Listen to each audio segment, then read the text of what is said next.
mo tún wá ń sọ pé ẹ̀jẹ̀ má bínú ọmọkùnrin ẹ̀jẹ̀ má bínú ẹ̀jẹ̀ sáré parí ọ̀rọ̀ yìí. mi ò lè sùn rárá mi ò wọ́ òkè. ọmọ sọ́sọ́ ẹ̀jẹ̀ sáré parí ọ̀rọ̀ yìí. so mo tún wá èmi wá tún sọ bó ṣe sọ fún mi pé ẹni ẹ ti kú má sọ pé tí bí èèyàn ṣe máa sáré kú nìyẹn wọ́n sáré súnmọ́ bẹ́ẹ̀ tí wọ́n yẹ súnmọ́ bẹ́ẹ̀ má jẹ́ tọ̀ yín owó bá ṣe ti ń dun máa yẹn tọ́ ní máa yẹn ti kú kíní kan ìgbà kan tọ́ ní ọ̀yà ọmọ máa yẹn lọ nìyẹn ọlọ́rọ̀ ṣe lọ sọ mo bá ń wò pé ṣé bí èèyàn ṣe máa kú nìyẹn ibi tí mo ṣe dúró sí tí mo ti dàtú pé ṣé bí èèyàn ṣe máa kú nìyẹn ṣé bí èèyàn ṣe máa kú nìyẹn ọkọ̀ tùrù máa yìí dé ni lọ́ba ní pé hospital tó ṣe wọ́n ní hospital yẹn ò gbà ẹ̀kọ́ tí mo sọ fún yìí kò máa ń ṣèkọ́ kékeré wọ́n jẹ́ pé àwọn fámìlì àwọn ìlú ilẹ̀ Ìgbò wọ́n ń pè mí wọ́n ń wá nọ́mbà mi dókítà lut wọ́n ń wá nọ́mbà mi lé lórí lọ́ba gbé máa yẹn dé lọ́ba sọ pé àwọn hospital káwọn gbé lọ wọ́n ní wọ́n gbà o ipò sọ pé kéèyàn dúró tì àti pé kò sẹ́ni tó máa dúró tì pé máa yẹn ti wá ẹ mọ bí tí máa yẹn ti bleed máa yẹn bleed ní orí ló fi gbálẹ̀ ọ̀kadà tó ń bọ̀ láti kọ́nà yẹn àti máa yẹn tó ra ń bọ̀ tó ń darí lọlé jẹ́jẹ́ máa yẹn àti ó jàmọ̀ ẹ̀ báyìí máa yẹn kọ́ fọ̀pọ̀ ọpọlọ ló fi nọlẹ̀ orí ẹ̀ ṣe bẹ́ẹ̀ bí imú ẹ̀ ẹ̀jẹ̀ ń yọ nímú ẹ̀jẹ̀ ń yọ lẹ́nu ẹ̀jẹ̀ ń yọ létí ẹ̀jẹ̀ ń yọ ní orí ẹ̀. àyẹ̀ ti kú. ọwọ́ sọ pé àmọ́ àyè ti kú bó ṣe sọ nìyẹn wọ́n ní màá yìí ti kú ọwọ́ ẹ̀ mọ̀ kọ́tọ́ ṣe ọwọ́ àwọn ará páàkì ẹ̀ ọwọ́ àwọn ará wọ bọ́lẹ̀ lónìí ọmọlúwa yìí ọ̀rọ̀ agbésẹ́gbẹ̀ ọ̀kadà lẹ́gbẹ̀ẹ́ títì. mo ṣe sọdá lọ bá màá yẹn nìyẹn wá wo máa as health staff tèmi jẹ́ inú kan tèmi àbí mo kàn sọdá títì mo lọ bá màá yẹn wọ́n sọ fún àwọn àbòkí tó wà ní sọdá yẹn pé this man never die mo kàn fi èmi kàn mo káàtì bọ́ọ̀sì ẹ̀ àti bítí ní ṣọ́tí mo káàtì mo kàn rí pé mo ní this man never die àwọn ọmọlá ẹ̀kọ́ sáré wá ni ọkọ̀ mi sọ pé wetin be the next thing wetin we go do àbá lọ tún kí ní bọ́ọ̀sì ẹ̀ máa wọn tó máa ń gbé bọ́ọ̀sì sí ẹ̀yìn ọ̀kadà bọ́ọ̀sì kékeré báyìí laba gbé bọ́ọ̀sì yẹn laba sáré sí bọ́ọ̀sì yẹn laba kó gbogbo dọ́kúmẹ́ǹtì máa yẹn síta laba rí dọ́kúmẹ́ǹtì kan bíi cv laba mú cv laba rí nọ́mbà mo bá gbé nọ́mbà yẹn mo bá ní hello your husband just die your husband get accident kíní kan lẹ́ni ẹ bá ní my husband kẹ̀ lẹ́ni ẹ bá gbé fóònù fọkọ ẹ̀ ọkọ ẹ bá ní ànóbì mi ò kíní kan mo bá kọ́ ti kọ́ mo bá wò pé kí ni mo fẹ́ ṣe fún àyà rẹ̀ tiwa ní tó 12 lóru báwo ni mo fẹ́ ṣe fún máa yóò ti kú mo ṣe bẹ̀rẹ̀ sí ń pe emergency yẹn mo ṣe bẹ̀rẹ̀ sí ń pe emergency olórí burúkú làwọn staff emergency yẹn mo pè wọ́n tó 20 times ọmọ àti bá ti wá pé wọ́n ní we are on our way we are coming we are on our way we are coming ní after àwọn àlóru lọ́sẹ̀ṣẹ̀ wá gbogbo after àwọn àlóru tí mo sọ yìí mi lè lọ lé mọ́ àwọn mọ́là tó dúró ti máa yẹn àwọn náà lè lọ èmi tí mo ní máa yẹn ò ti kú èmi náà lè lọ torí ọkọ̀ kan sọ mi pé kí n save life máa yẹn tó tí máa yẹn bá sílẹ̀ sẹ́gbẹ́ títì yẹn ó máa dákẹ́ kílẹ̀ tó mọ́ àwọn ọmọ tí mo lọ́mọ tọ́ ní kí wá ṣọ́ àwọn yẹn léra wọn sẹ́gbẹ́ títì lóru ìgbà tó máa di bí after àwọn làwọn emergency bá pè lọ́ba ní pé are you sure of what you are saying mo ní yes now wọ́n ní ẹ what happen is that some people used to call us emergency if we get there no we no see any emergency ipe torí ẹ̀ làwọn òṣèlú ti dá mi lóhùn pé bàtà wọn rí pé mo gbà wọn léraléra làwọn ṣẹ̀ṣẹ̀ wá dá mi lóhùn lọ́ba ní sí ambulance ní Kòròdú ipe ambulance ń bọ̀ láti Òṣòdì kàmáṣà kò l'ambulance bá dé l'ambulance bá ní lọ́ba sáré rọ̀ṣẹ̀ lọ́ba sáré bẹ̀rẹ̀ sí ní fún ní oxygen ìgbà yẹn gbọ̀gbà tí ambulance máa fi dé ó ti ń gas lọ́ba fún lọ́sìn lọ́ba sọ fún mi lọ́ba sọ pé ta ló máa dúró tì máa bá yà wípé èmi kó àwọn ọmọ dání o mi ò lè tẹ̀lé wọn o máa kan tó dúró tì jẹ́ pé páàkì yẹn bá kọ̀kadà sẹ́gbẹ́ kó lọ́mọ lóhùn ní torí máa yẹn fẹ́ sọ̀rọ̀ bó ṣe struggle tẹ́gẹ́ ń dá lẹ́nu yẹn ó fẹ́ sọ̀rọ̀ ìwọ̀nba èdè tó wà lẹ́nu yẹn èèyàn kan dúró tì pé ọmọ ìlú òun ni máa yẹn ló wá tẹ̀lé àwọn ambulance ẹ lọ ẹ má jẹ́ tọ́ yín máa yẹn padà save life o but tẹ̀lé eléyìí ó lose memory. ó lose memory. mo ẹsẹ̀ délé ní ìwà òkè ọmọ Kòròdú mo tún bọ̀ lọ́la báyẹn o àwọn ìwà òkè rárá ọmọ Kòròdú disturbing TikTok ó yẹ kẹ́ lọ síbẹ̀ iṣẹ́ yín nínú kò gbọ́dọ̀ ké o mi ìwà òkè bọ́kọ̀ mi ń lé mú mọ́ra mo kàn ẹ̀kọ́ bọ́kọ̀. ẹ̀ ṣàgùdọ̀ ké tó ẹ̀ náà la ṣe entertain ní mo lára mi but mi lè mi nílò constant mọ́ mi ìwà òkè dáadáa mọ́ but mi ò lè ké kó ṣe pé gbé mọ́ ìkọ́ tó ń ṣe nígbà tí mo ṣe gbé mọ́ but no things wey as in mi ò ẹ ti understand mi ò. ọmọ sọmọ kò dúró sí lára di kò dún léyìn.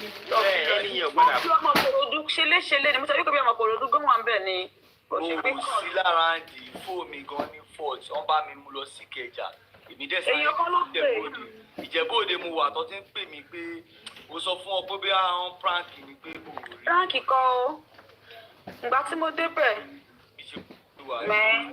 gbéyàn bá ṣe pé èèyàn kan ló wá introduce gbogbo apá ìlọpẹta tó ẹ sọ pé àwọn sọ́yà sì lè ṣe ìdáwó ẹ̀ bù mí so. prank kọ́ what is disturbing.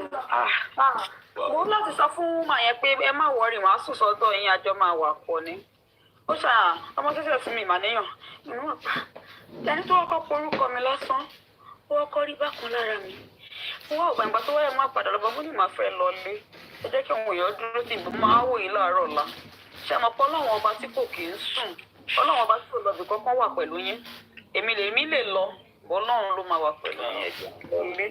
kò ń ṣe bí kíní ṣe ń ṣe tẹ̀lé lẹ́yìn náà. ó máa mọ̀ pé ó nǹkan tó lọ sọ wọ́n ní pé kíní yẹn pé. ó wà under medicine ni. kò ń ṣe bó ṣe ń ṣe tẹ́lẹ̀ lélẹ̀.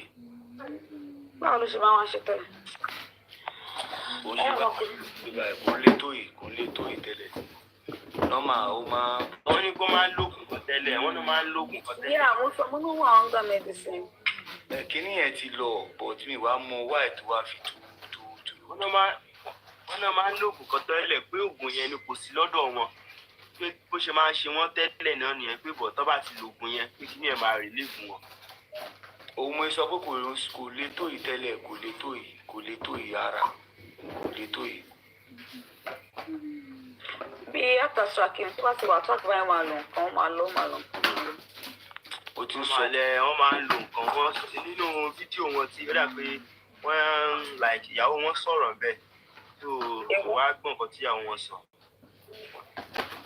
ìyàwó wọn wò fídíò wa ẹ̀ tí gbé fídíò kankan bọ́ àfi bóyá bí irọ́ ti ń ṣe tọ́wà ní láìpẹ́ ló ṣe fi pé. ó dà pé ó yà òkè yẹ láìvù ló dà bí láìvù ló bẹ̀yẹn ṣá. láìvù Papariano nìyẹn àwa náà lọ ń bẹ ọ̀dọ̀ Papariano tó a lọ sí wọn bẹ lọ débè mí náà bẹ̀rẹ̀ nìyẹn. a jẹ́ pé negligence lọ fi kú nìyẹn. ẹ jẹ́ let me make something clear to you. èèyàn kan bèrè tó tún wá ṣẹlẹ̀ ní pé ó lè jẹ́ pé ẹni ẹlẹ́ni bí ó ń ronú bí nǹkan tó bá wá live stream náà ni pé kóun ṣàwòjọ kóun lọ rògùn. èèyàn kan bèrè account number disturbing let me now tell you ẹni tí mo bá fún ní personal account number mi nothing but pé torí pé ìyàwó méjì ní disturbing TikTok ní ọ̀dẹ̀ ní dádì ọ̀dẹ̀ tún ṣe ní ìyá owó tó fún wọn lọ́dọ̀ Papariano ni wọ́n mẹ́tẹ̀ẹ̀ta la pín fún bọ́ tó bá yípa àkáǹtì èèyàn kan la gbá àwọn mọ́mí God bless you ẹ rí mi lẹ́ẹ̀kan God bless you mọ́mí Gbọ́njúbọ́lá thank you. so tó bá jẹ́ pé àgbà sàkáǹtì ìyọkọ alẹ́ ní àyọkọ náà jọ wà pọ̀ nípa kìnìún kan ìyàwó ní ká jọ wà pọ̀ kíni kan. irú àwọn ọmọ tó ṣẹ̀ṣẹ̀ mọ̀ kó tó ṣẹlẹ̀ ọmọ tó ẹ má gbà sàkáǹtì anybody nu wọn ẹ tẹ mọ ilé mọ bẹ ṣe máa gbà owó yẹn tẹ̀lé máa lọ fún fẹ́ẹ́ máa ṣe fídíò gbígbẹ́ ṣe fún wọn.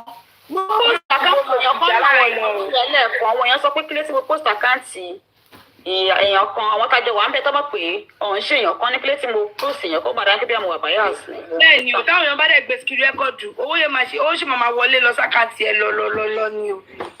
tí bá dẹ̀ tún gbà sí àkáǹtì ìyọkọ tó bá dẹ̀ ti gbà sọ́dọ̀ tí ìsìgbà yẹn ló máa ní pé kí wọ́n ṣàkàtàbílítì. anybody lè bẹ̀rẹ̀ accountability lọ́wọ́ mi ìgbà tí wọ́n fẹ́ yà wèrè. gbogbo kiri yẹn nǹkan tó ṣe ọ̀dọ̀ Papariano ṣe ẹnìkan tájọ wà níbẹ̀ lọ fún ní owó ẹni yẹn ó dẹ̀ ṣàkàntability owó yẹn lẹ́sẹ̀kẹsẹ̀. owó yẹn ti wọlé ó dẹ̀ wá sẹ́ẹ̀dẹ̀ sí i. so ohun lèmi wò tí mo fi send account number tẹ bá rẹ̀ bí kò fi account number mi nothing but the truth nìyẹn o ẹni gbẹ́dẹ̀ ti débẹ̀ lọ́la èmi á pè màá bọ́ sí live màá ṣáná sí loud ọgbọ́n ìṣàjọ máa wà ń bẹ̀ lọ́la ni. ẹ wò ó kò sí wàhálà màá ṣàkóso. Ṣọlá ẹ bèèrè lọ́ọ̀ mi lẹ́kọ̀ọ́ pé iṣẹ́ ni ẹ padà kú àbí kankan. Mo ń ṣe ni ẹ padà kú. Kò kú o mi máa ti ṣàlàyé ọ̀rọ̀ mi tán. Mọ́mí Gbọ́njúbọ́lá ṣé rí bọ̀bọ̀ tẹ̀ ń wò bí ọmọ ọ̀tá ẹ̀ tẹ́ bá rí nǹkan tó fi sọ̀rọ̀ bọ̀bọ̀ ẹ̀ ní Ìkòròdú lẹ́ni gbogbo Ìkòròdú. Wọ́n ní very nice very calm. Mo ti sọ èèyàn ni. A ní gbogbo Ìkòròdú mọ́mí ẹni yìí a máa dín wọn náírà wọn ní kò kí n ṣẹ́kù nǹkan kọ̀bọ̀ sí wọn lákàtí gbogbo fámìlì lọ fún gbogbo àwọn aládùúgbò lọ máa nà tán fún. Èèyàn ní bọ́kù. Kọ́lọ̀ ń tẹ̀sáfẹ́fẹ́ kọ́lọ̀ ń fi gbogbo ìròyìn táàrùn ipa èyí náà kọ́lọ̀ fi pàṣìṣe rẹ̀. Òun ló fi wá jẹ́ pé gbogbo èyí dábàá ń gbà kó da ó kò wá sí nǹkan kan fún àwọn fámìlì gbogbo owó tó bá ti rówó máa ń ná fún everybody ó máa ń náwó lavishly fún gbogbo èèyàn tó bá wà surroundings ọ̀wọ́n ará káyọ̀ bá lọ school mọ́ mi Gbọ́njúbọ́lá tí ó bá ní. Ó ti gba ọmọ ẹlẹ́ni at least tí wọ́n bá tẹ̀ sọ pé ìyá ẹ̀ ní bàbá máa jẹ àwọn ẹni 100%. Ó ti fi ìwà títí ẹ̀ ó ti fi gba 80% kúrò lára àwọn ọmọ ẹ̀. Tí èèyàn bá lọ ẹ̀ náà mo máa rárá àánú. ó ń bọ̀ ọ̀gbà ó ní tí èèyàn bá ń lọ sí school tí ó bá ní owó textbook bóyá ó ń ké lọ́nà ọ̀nà máa yówó lágbo ó máa rà fún. Àwọn tọkọ wọn gbogbo àwọn single mother tó wà ní Kòròdú ó yá gba àkànṣe fún àwọn ọmọ yẹn o lọ dáná fún àwọn ọmọ yẹn o. Gbogbo àwọn single mother ló ń fún lówó gbogbo àwọn bàbá tó wà nù street tó ti darúgbó tí wọ́n níṣẹ́ everybody ló ń ṣe kó dá fún. Wọ́n ní tẹ́lẹ̀já bá wá kiri nírọ̀lẹ́ àwa pẹ̀lẹ́jà ẹ̀ta yìí lónìí gbogbo gbáyín ó máa ra gbogbo tírì ẹja yẹn ó máa ra fún gbogbo àwọn èèyàn tó ń lọ tó ń bọ̀ ó bá rí léso ó máa pe léso ó máa fún gbogbo àwọn èèyàn gbogbo ọmọ kékeré ládùúgbò. Wọ́n ní tọ́mọ bá wá fẹ́ ya gíràn tó fẹ́ yẹ ọmọ líle òun ló máa fẹjọ́ sùn. A máa wá ní kí ló fẹ́ fọmọ ta ṣe kí ló wà nù pé kéèyàn ṣọmọ ta lọ sí school kí ló ń ṣe ẹ́ tó bá wá cancel ẹnìyẹn dáadáa tó rí pé nìyẹn ò gbọ́rọ̀ àìsàn máa fohùn líle pé tó bá bí ẹrẹ jẹ́ ẹrẹ street màá ní kọ́nà ẹ̀ ni ìwọ jẹ́ ẹrẹ kò ṣe anything street màá ní kọ́nà ẹ̀ ni. As in ó shock mi ìgbà tó bẹ̀rẹ̀ sí ń ròyìn pé ṣéyàn ló ń ròyìn báyìí. Lórí social media àwọn àṣebọ́yọ̀ ọmọ ta ni wọ́n ní o. A ní wọ́n máa kọ́ tí mo bá ń bẹ̀ bí mo ṣe bẹ́lẹ̀ lórí ọ̀kadà tí mo lè jọ̀wọ́ disturbing ó máa yẹ bá dùsù gbé nígbà ní àmú mi ẹ̀ṣẹ̀ sí ìyàwó wọn mo tiẹ̀ pé wọ́n ní wọ́n ń ṣèyàwó wọn pé òun kọ̀ wá gbalé síbẹ̀ yẹn nípa àwọn jọ gbalé síbi ibẹ̀ yẹn ni mo ní yẹn ó ní but owó oúnjẹ disturbing ló ń gbé kò sí ọkọ kò sẹ́ni ọ̀kan adáwù disturbing máa fún òun ní owó àwọn èèyàn onímọ̀ pé fóun lówó adẹ́tù lọ fún ẹlòmínà ẹni tó fún yẹn lóòtú nímọ̀ tó bá sọ pé disturbing tiẹ̀ fún mi lówó bọ́kì máa ṣù ó tiẹ̀ fún mi lówó ọ̀nà màdà ó fún èmi náà. Imagine. Kọ́kùmá iṣu ni wọ́n ń mọ̀ sí i. Kọ́kùmá iṣu la máa ń pè wọ́n ní kò. Pàtó tí TikTok ni wọ́n fi bí wọ́n rò pé káwọn tún lórúkọ mí ní TikTok ni. Lórí Facebook ọ̀kan kọ́kùmá iṣu lọ ń jẹ́.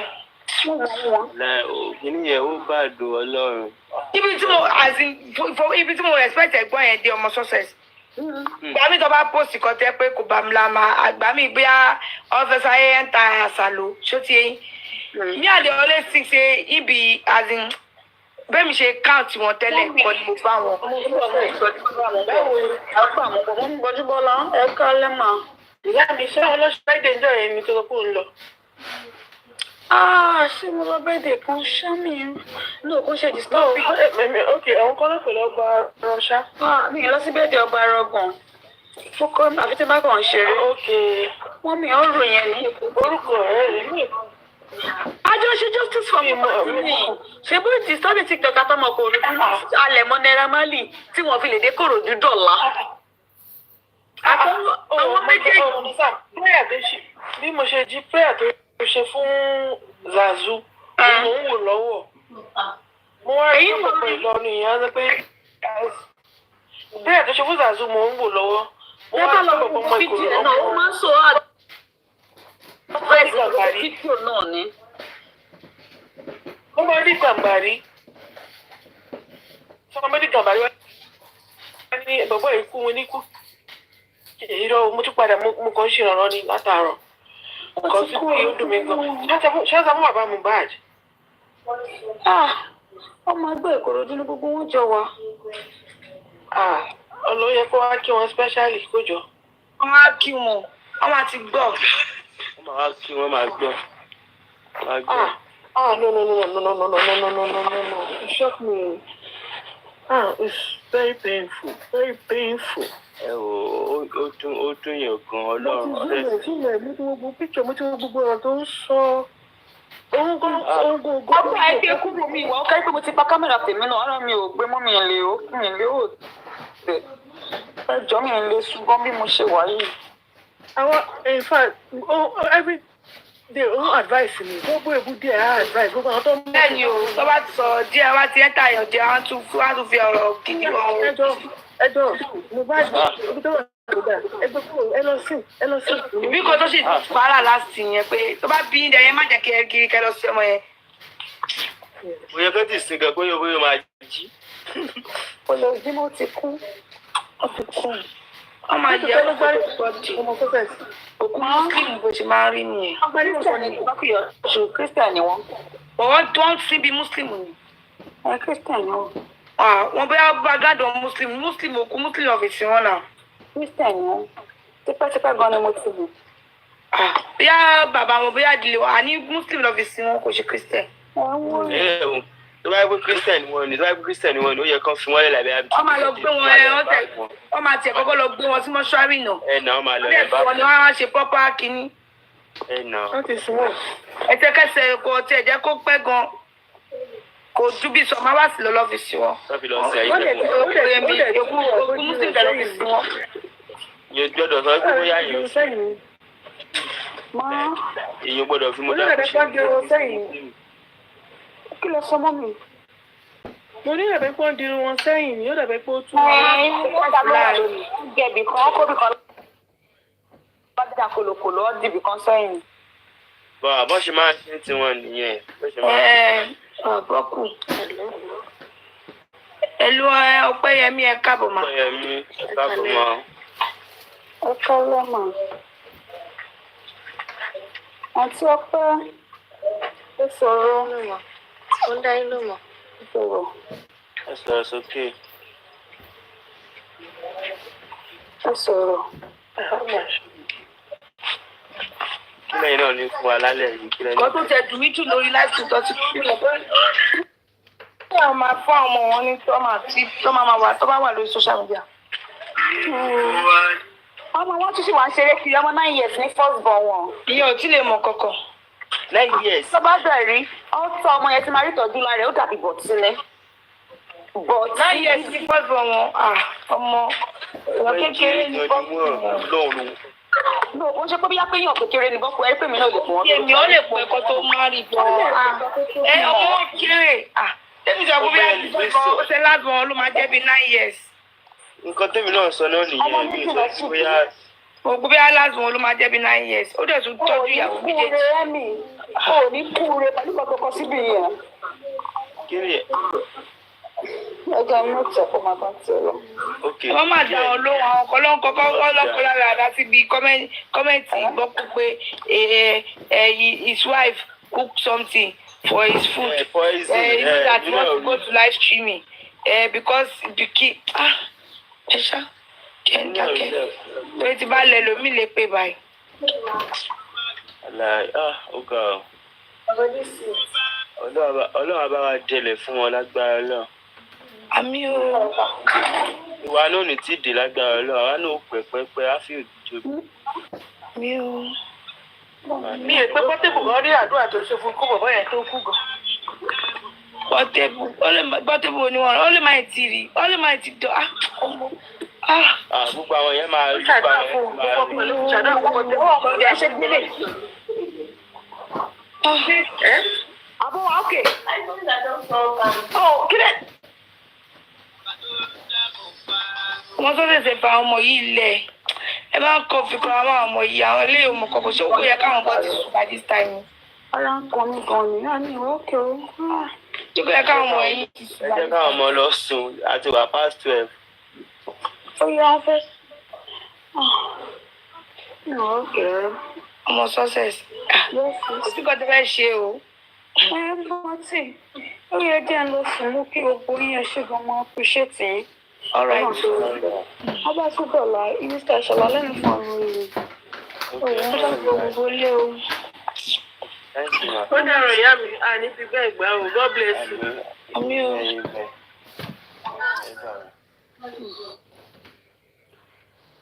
She swear, Miss Kento so rest in perfect peace. Vengeance lọ́wọ́ olùkọ́ àbí àfikún fídíò. Ìfídíò yẹn pẹ̀lú voice yẹn lè fi video with the voice no dey prove. Video with the voice because the video photo Vengeance ti wà ń ta already. Òun lórí jáńjálá ọmọ ìkiri ara ẹ̀ ní etiquette. Bẹ́ẹ̀ tó bá gbé video with the voice màá dẹ̀ compare with the pictures ta ní lọ́wọ́ tí n tó lè fi. Hoffman ṣáà lè rí fídíò yẹn, can we see the video? Nǹkan tí mo play náà, nǹkan tí mo show yín náà ni mo send sórí ẹbí yẹn. Mo ṣe hàn sórí ọ̀tẹ̀ inú sọ̀rọ̀. Where they show his face. No, I see the full video. Orí kí ló wà náà? Orí Instagram ló wà náà, ló post ẹ̀ sí náà. Ṣé ẹjọ́ ta ló post ẹ̀ lórí Instagram? Golden Mine TV. Golden Mine, okay. Ẹni ẹ lè ní full video kìíní yẹn lọ́wọ́, event yẹn lọ́wọ́. Event yẹn full video event yẹn la need. Ká lọ wò lójú tó lórí ẹ̀. Ọ̀ ibi tí wọ́n kàn ti capture ojú ẹ̀, ojú MC. Voice yẹn ó jọ voice Vengeance. But to prove that he is the one, we need to see the full video. Yeah. Ẹ mọ̀ pé àwọn ò ní bá wọn drive báwọn ṣe drive tán rò pé bóyá wò lọ́pọ̀ lórí báyìí. Golden Mine Ní drive bẹ́ẹ̀ láìláì mi ní bá wọn go dirty bẹ́ẹ̀ yẹn pé kí máa rárá bú fún yàn kí máa nítorí pé mo ń bá yàn jà kí máa rárá bú fún kí máa nǹkan tí ò ṣe tiẹ̀ kí máa gbèlú láyà náà. Tá bá rí fídíò yẹn with the voice àti ní fọ́tò Vengeance lọ́wọ́ fọ́tò ẹ̀ ti dé Mọdákẹ́kẹ́.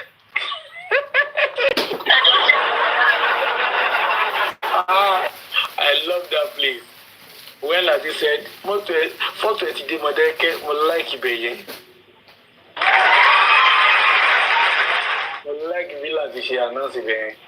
Photo ẹ̀ ti dé Mọdákẹ́kẹ́. Láti don't forget the last time tí màá tẹ́ ní issue ó lọ gbé Olúgbòhùn jáde àtàfọ̀ṣẹ́. At the end of the day, ìtẹ́ ló padà bàjẹ́ sórí TikTok. Àfọ̀ṣẹ́ yẹn kojú ìjà sí ẹ, Olúgbòhùn yẹn kojú ìjà sí ẹ. Orí ẹ̀sìn tó ń ṣe lórí TikTok báyìí láti ẹ̀sìn tó ń ṣe the way your life has taken a down turn has gone south ó lágbára gidi. At the end of the day, gbogbo ogun tó ní Olúgbòhùn àtàfọ̀ṣẹ́, you use it to destroy your own life. You have now become a rag. You have become filthy rag on TikTok and just for Mohbad. Everybody is now running away from you. Lati, at the end of the day, you have sent my picture again to Mọdákẹ́kẹ́. Kó máa gbé bóyá òkú ẹ̀ ló máa gbé kò ní TikTok lẹ́yìn tó wáyé. Lọ́wọ́ ti dáná sórí picture yẹn, kó máa pa ara Latifa. Òní náà ti máa dáhùn. So, try kó lọ ra pósí sílẹ̀. Picture mi tó sẹ́yìn tí Mọdákẹ́kẹ́ yẹn. Lọ́wọ́ ti dáná sí picture yẹn báyìí. Ara Latifa, òun ló ti máa dáhùn. Tó sọ pé orí ẹ̀ ti burú ni pé o mọ̀ pé àwọn ẹni tó bá dárí papá apá o mọ̀ ẹni tó bá dárí papá apá máa pa o mọ̀ àbí orí ẹ̀ ló máa dáhùn. Òkú ọ̀fọ̀ mo kí òkú ọ̀fọ̀ sílẹ̀ àti orí ẹ̀ ti burú. Orí láti ti dàrú tẹ́lẹ̀ bíjẹ̀ sí Mọdákẹ́kẹ́ olóyè náà. Tá bá rí fídíò yẹn with the voice àti ní fọ́tò Vengeance lọ́wọ́ fọ́tò ẹ̀ ti dé Mọdákẹ́kẹ́. Láti oníṣòrire àti wàdí babaláwo yìí òfò lẹ́jọ́ máa ṣe papọ̀ olórí burúkú yẹn láti olórí burúkú pátá yẹn àti wàdí babaláwo ẹ máa ṣòfò papọ̀ ni ẹ ní ṣòwò àti ilé tó pèrè ní bírì ni yẹn olórí burúkú ni wọ́n máa yẹn ìṣàlọ́bì wẹ́rì tù bírì ni kó máa ṣe òfò ni. So náà wá fọ́tò Vengeance kiri oyin burú láyé yàwé gidi tọ́lú ìdíjì ẹ̀yin rádaràda yàmàyàmà yìí you idiot begging for vengeance ìfẹ́yàsí fún yín ẹsẹ̀ ní píkẹ́ kiri iná ló máa jó yín ló máa jó ẹ̀yìn àti babaláwo yín useless idiot. Useless idiot. Sẹ́ndé kìíní. Mọ̀dẹ́kẹ́. Ẹ sẹ́ndé sí Mọ̀dẹ́kẹ́. Ẹ jọ kí ló wà ní Mọ̀dẹ́kẹ́ yẹn náà? Kí ló wà ní Mọ̀dẹ́kẹ́ yẹn náà? Ìgbà tí Mọ̀dẹ́kẹ́ àti ìfẹ́ jagun, ṣé kò níye tí wọ́n pa tí ìfẹ́ pa lára Mọ̀dẹ́kẹ́ yín? Ẹ̀yin lóògùn lẹ̀ ṣe pa gbọ́ àwọn fẹ̀. Ẹ ṣe pa gbọ́ àwọn fẹ̀ tán. Orí ẹ̀ ti burú láti ọmọ ọ̀sán tó ń kó pọ́npọ́ bàyà ẹ̀. Àwọn èèyàn gidi kan wà ní Mọ̀dẹ́kẹ́ náà. Àwọn èèyàn gidi wà ní Mọ̀dẹ́kẹ́ bọ̀ tó lórí búkú nìwọ tó jẹ́ mọ Mọ̀dẹ́kẹ́ yìí láti olórí búkú yẹn ló wọ́n dà. Wọ́n ní bọ̀ yọ máa ń yọ ni sílẹ̀ ni. That seed of betrayal is in you. Bẹ́ẹ̀ ṣe betray àwọn ìfẹ́. Tẹ gbalẹ̀ lọ́wọ́ wọn. Tẹ wá di ọ̀tá wọn. Tẹ tún bá wọn jà lórí ilẹ̀ wọn. The same way is what you have done to justice tó ṣe fún bàbá Mohbad. Olórí búkú ní láti. When you betray Baba Mohbad, that was the same way that Mọ̀dẹ́kẹ́ fi betray àwọn ará ìlú Ilé-Ifẹ̀ gbà yẹn. Yes, that's what they did. If you go back to history between Mọ̀dẹ́kẹ́ and Ife, it was Ife people that accommodated Mọ̀dẹ́kẹ́ people. At the end of the day, Mọ̀dẹ́kẹ́, they started waging serious war against them. Serious war against them. During that time of Adesijade, Olúbùṣe the second, it was a serious war between Mọ̀dẹ́kẹ́ and Ife at that time. Mọ̀dẹ́kẹ́ wanted to take over Ife. Imagine. Despite the fact that you are slaves. No wonder. Who the boy now? Who the boy? Wọ́n ní ìmọ̀dùn bá ṣe bí ẹlẹ́dẹ̀ àbàlùjẹ́. Who bá jọba ìbábà gbogbo jẹ́. Wọ́n wọ́n dàdí gbogbo ìfi tó ṣe máa ń bí ẹ̀bùn bó ṣe bí ẹ̀bùn ẹ̀wọ̀n just so bad. Ìwà ewu ni ó jẹ́ gba ẹgbẹ́ Mọ̀dẹ́kẹ́ ló ti wá olùlérí burúkú eléyìí kó kúkú bá àwọn Mọ̀dẹ́kẹ́ ni lẹ́tọ̀ bóyá ní láti ó kó kúkú bá àwọn Mọ̀dẹ́kẹ́ ó yẹ kó ti fi òwò lé wèrè yìí jáde wọn àtẹ́bí ẹ̀ níjà òwe tẹ̀lé kò lé lẹ́bí gan ní Mọ̀dẹ́kẹ́ mọ́ iṣẹ́ òògùn wọn ti máa kú dànù ó yẹ kó ti fi òwò ó yẹ kó ti lé wíwọ̀ bọ́ jáde wọn àtàwọn ẹbí ẹ̀ kí wọ́n lé dànù ṣùgbọ́n bẹ́ẹ̀ èèyàn rádaràda ní èèyàn rádaràda lédè èdè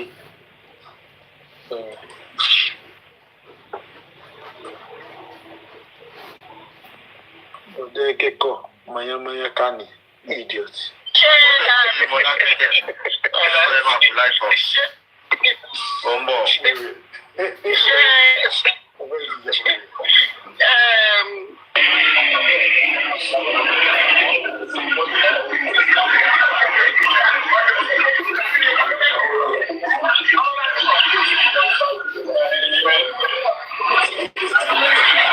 So the person said that the voice does not correspond to the whatever. Anyway, the person said we are concluded with the open prayer. This is the gathering of Obas with Elekushi. The person talking is like more like an MC of the day. Yes. He's the one anchoring the program.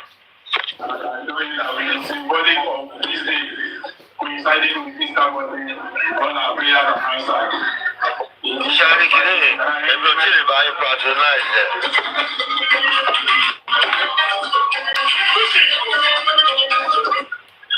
Olórí ẹbí is the one. Gba ọjọ́ mi sílẹ̀. No problem, don't bá ti fẹ́ ẹ̀ ẹ̀ olórí ẹbí sílẹ̀, it's okay. That is why. Okay, but can we also get the I never full mentioned video? names to your thing. I feel now I still haven't mentioned no names. I'm just like, okay, who do you think Number was the one. first? Yeah, voice stage number one tó wá parí fídíò ẹ̀ àti ní fọ́tò vengeance lọ́wọ́. Yes, can we have the full video? Ìfídíò yẹn pẹ̀lú voice yẹn lè fi video with the voice no lè prove. Video with the voice because the video photo vengeance ti wà ń ta already. Òun lórí jájálá ọmọ ìkéré ara ẹ̀ ní etiquette bẹ́ẹ̀ tó wá pé video with the voice. Yeah.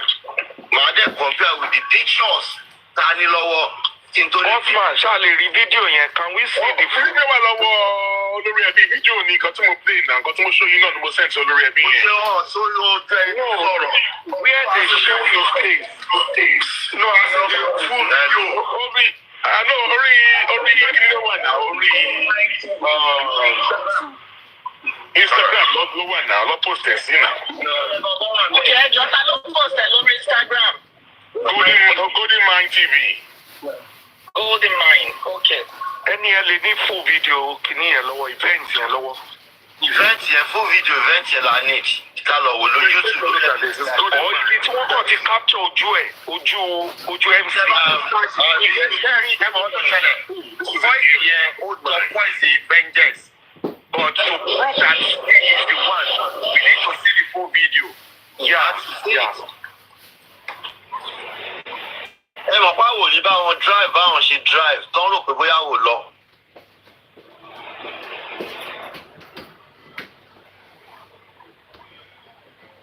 pé kí máa rárá bú fún yàn kí máa nítorí pé mo ń báyàn jà kí máa rárá bú fún kí máa nǹkan tí ò ṣe tiẹ̀ kí máa gbèlú láyà náà. tá a bá rí fídíò yẹn with the voice àti ní fọ́tò rangers lọ́wọ́ fọ́tò ẹ̀ ti dé Mọdákẹ́kẹ́. Ẹjọ́ ṣé mo like bí o ti dé Mọdákẹ́kẹ́ yẹn.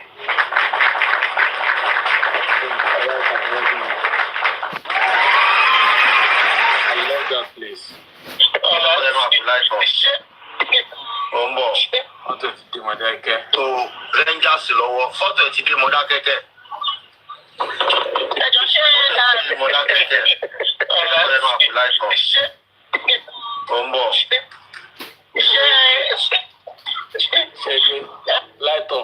The light off was thanking Lati that I share because Lati said he has sent my picture to Mọdákẹ́kẹ́. Ẹ̀yin ayé.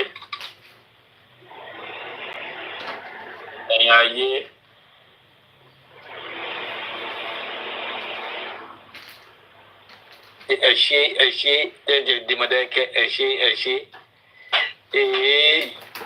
Orí in the burú. Lati, if anything happens to Rangers, you are in trouble. I'm telling you. Òótọ́ ni o, ẹ̀yin gbé lódìmarè.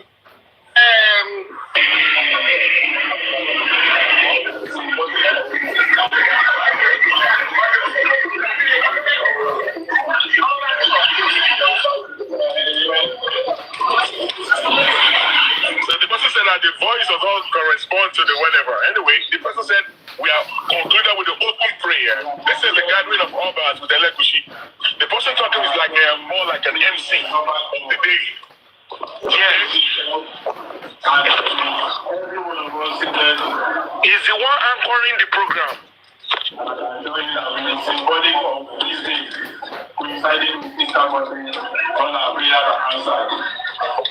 Ṣẹ́rí kìíní mi ẹgbẹ́ ò tí lè bá yín patronize ẹ̀.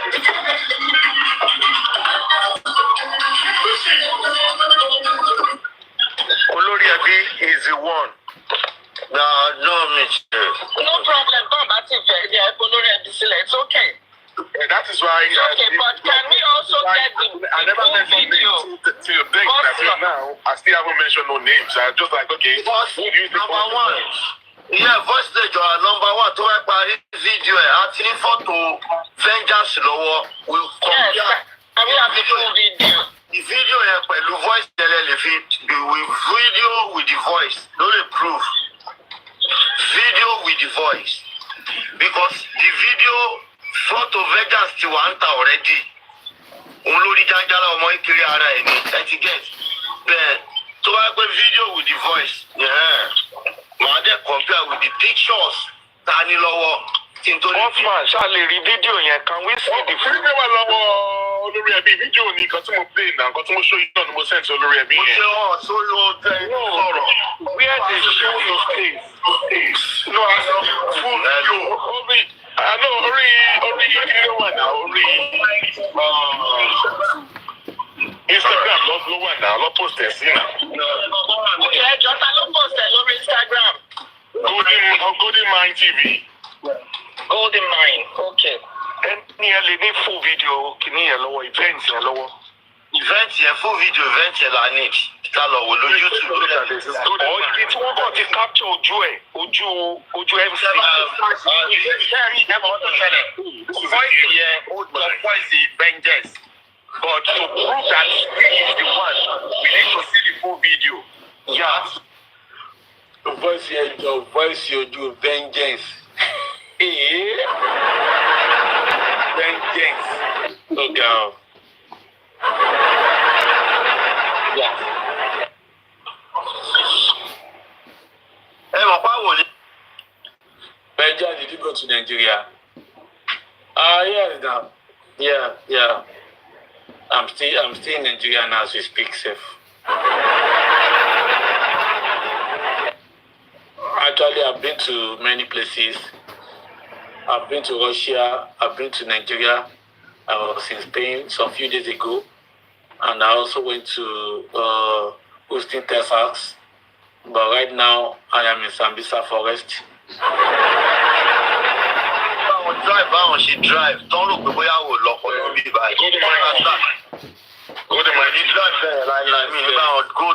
Yes, I've been to Ukraine. I fought in Ukraine. Actually, I fought in Ukraine. Yeah, I fought. I was part of the machinery there.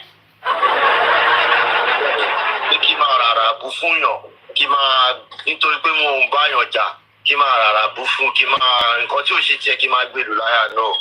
Tá bá rí fídíò yẹn with the voice àti ní fọ́tò vengeance lọ́wọ́, fọ́tò ẹ̀ ti dé Mọ́dákẹ́kẹ́.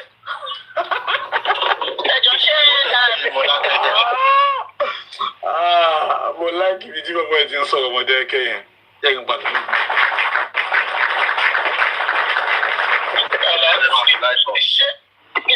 Bọ̀.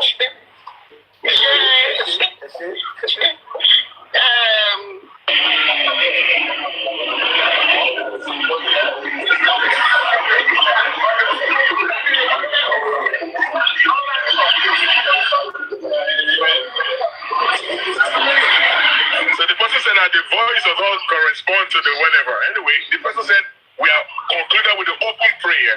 This is the gathering of all bars with Elekushi. The person talking is like more like an MC of the day. Yeah. Everyone of us seated. Is the one anchoring the program. Knowing that we are symbolic of this day, coinciding with Mr. Bode on our prayer answer. Ṣáàrí kìíní yẹn, ẹbí ò tí ì bá yín patronize ẹ̀.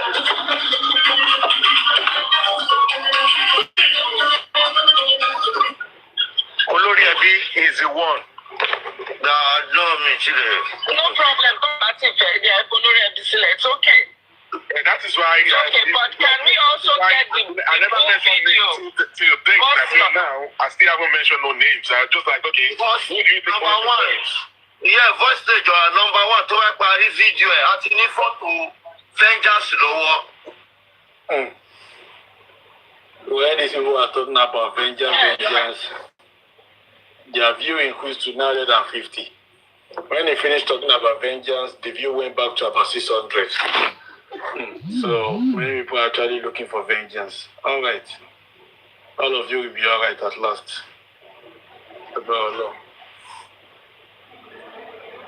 Gbogbo ṣe ń bẹ jẹ́ tọ́lọ́, gbogbo yẹn máa wà okay.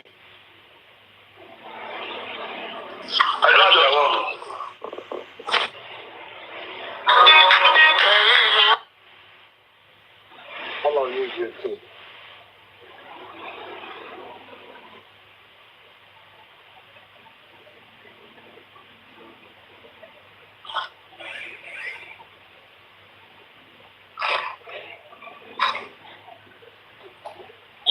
Every Friday, kó tó bá fẹ́ gbé yín. There is a safe word. Are you there? You want to speak to a safe word? Hello, Vengeance. How are you? I'm doing good, and you? Yeah, you are very much welcome. Oh, do I say how you doing? Yeah. Yeah, Shall we almost something? Castle. Yeah, me, I just want to usher in some things. I thank God for the true justice seekers that they kept a little bit, I would say, I wouldn't say low, but they kept instructions of not bullying, how do I say, Mr. Muiwa. Last week when this toxicology came and said it is inconclusive, you know, these other people, the other side, they started ranting. Some people jumped into conclusion that Muiwa has done bad, Muiwa has done this. I didn't say Muiwa has not gotten any mistake anyway. But thank God that we were able to keep ourselves calm.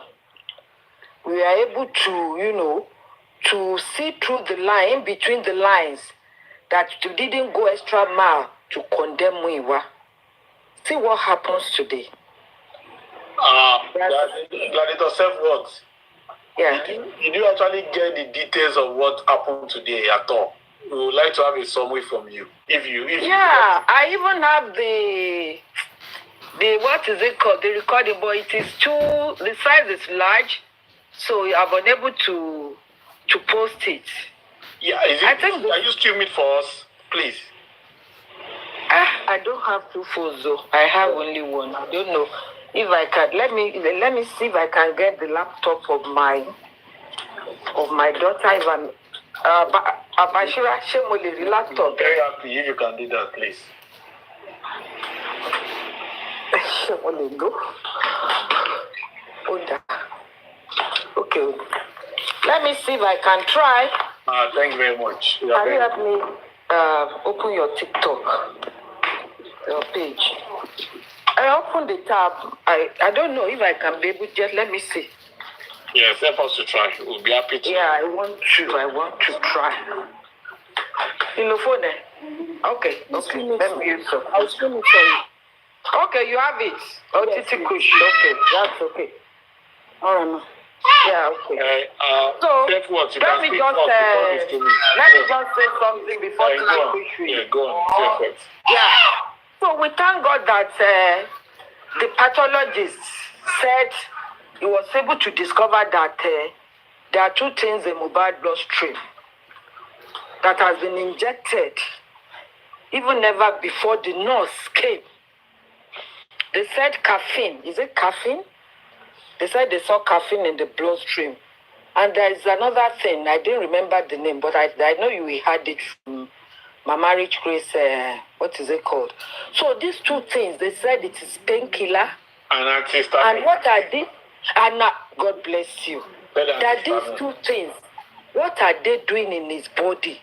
Because these two things are used for painkiller. And this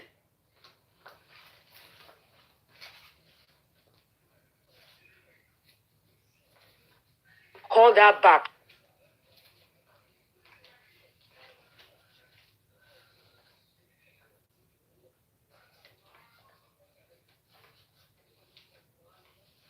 Red body already to the car. So this is how what is it called? Our son now got them that even if the inquest is not going to how do I put it inquest further. Even if the inquest is not going to go further, that they are able to get some evidences now that our case will be going to court. Will be going to high court. Because with what they have found out today, automatically our case will be going to the high court. What happened to Mohbad? Why they have that anistamine and the other thing? Why they have it in his blood? These are not supposed to be in Mohbad's blood if nothing has happened to him. So can you see now? And they said they even asked questions about how much the pathologist was paid. That was he ever paid at all? One of these sick people went to inquest to be asking questions that were you paid? The pathologist? And the pathologist told them that he was paid and he was fully paid. And that was why Sarfiti was saying the money pathologist was paid is not less than 12 million and it is close to 20 million. Can you now imagine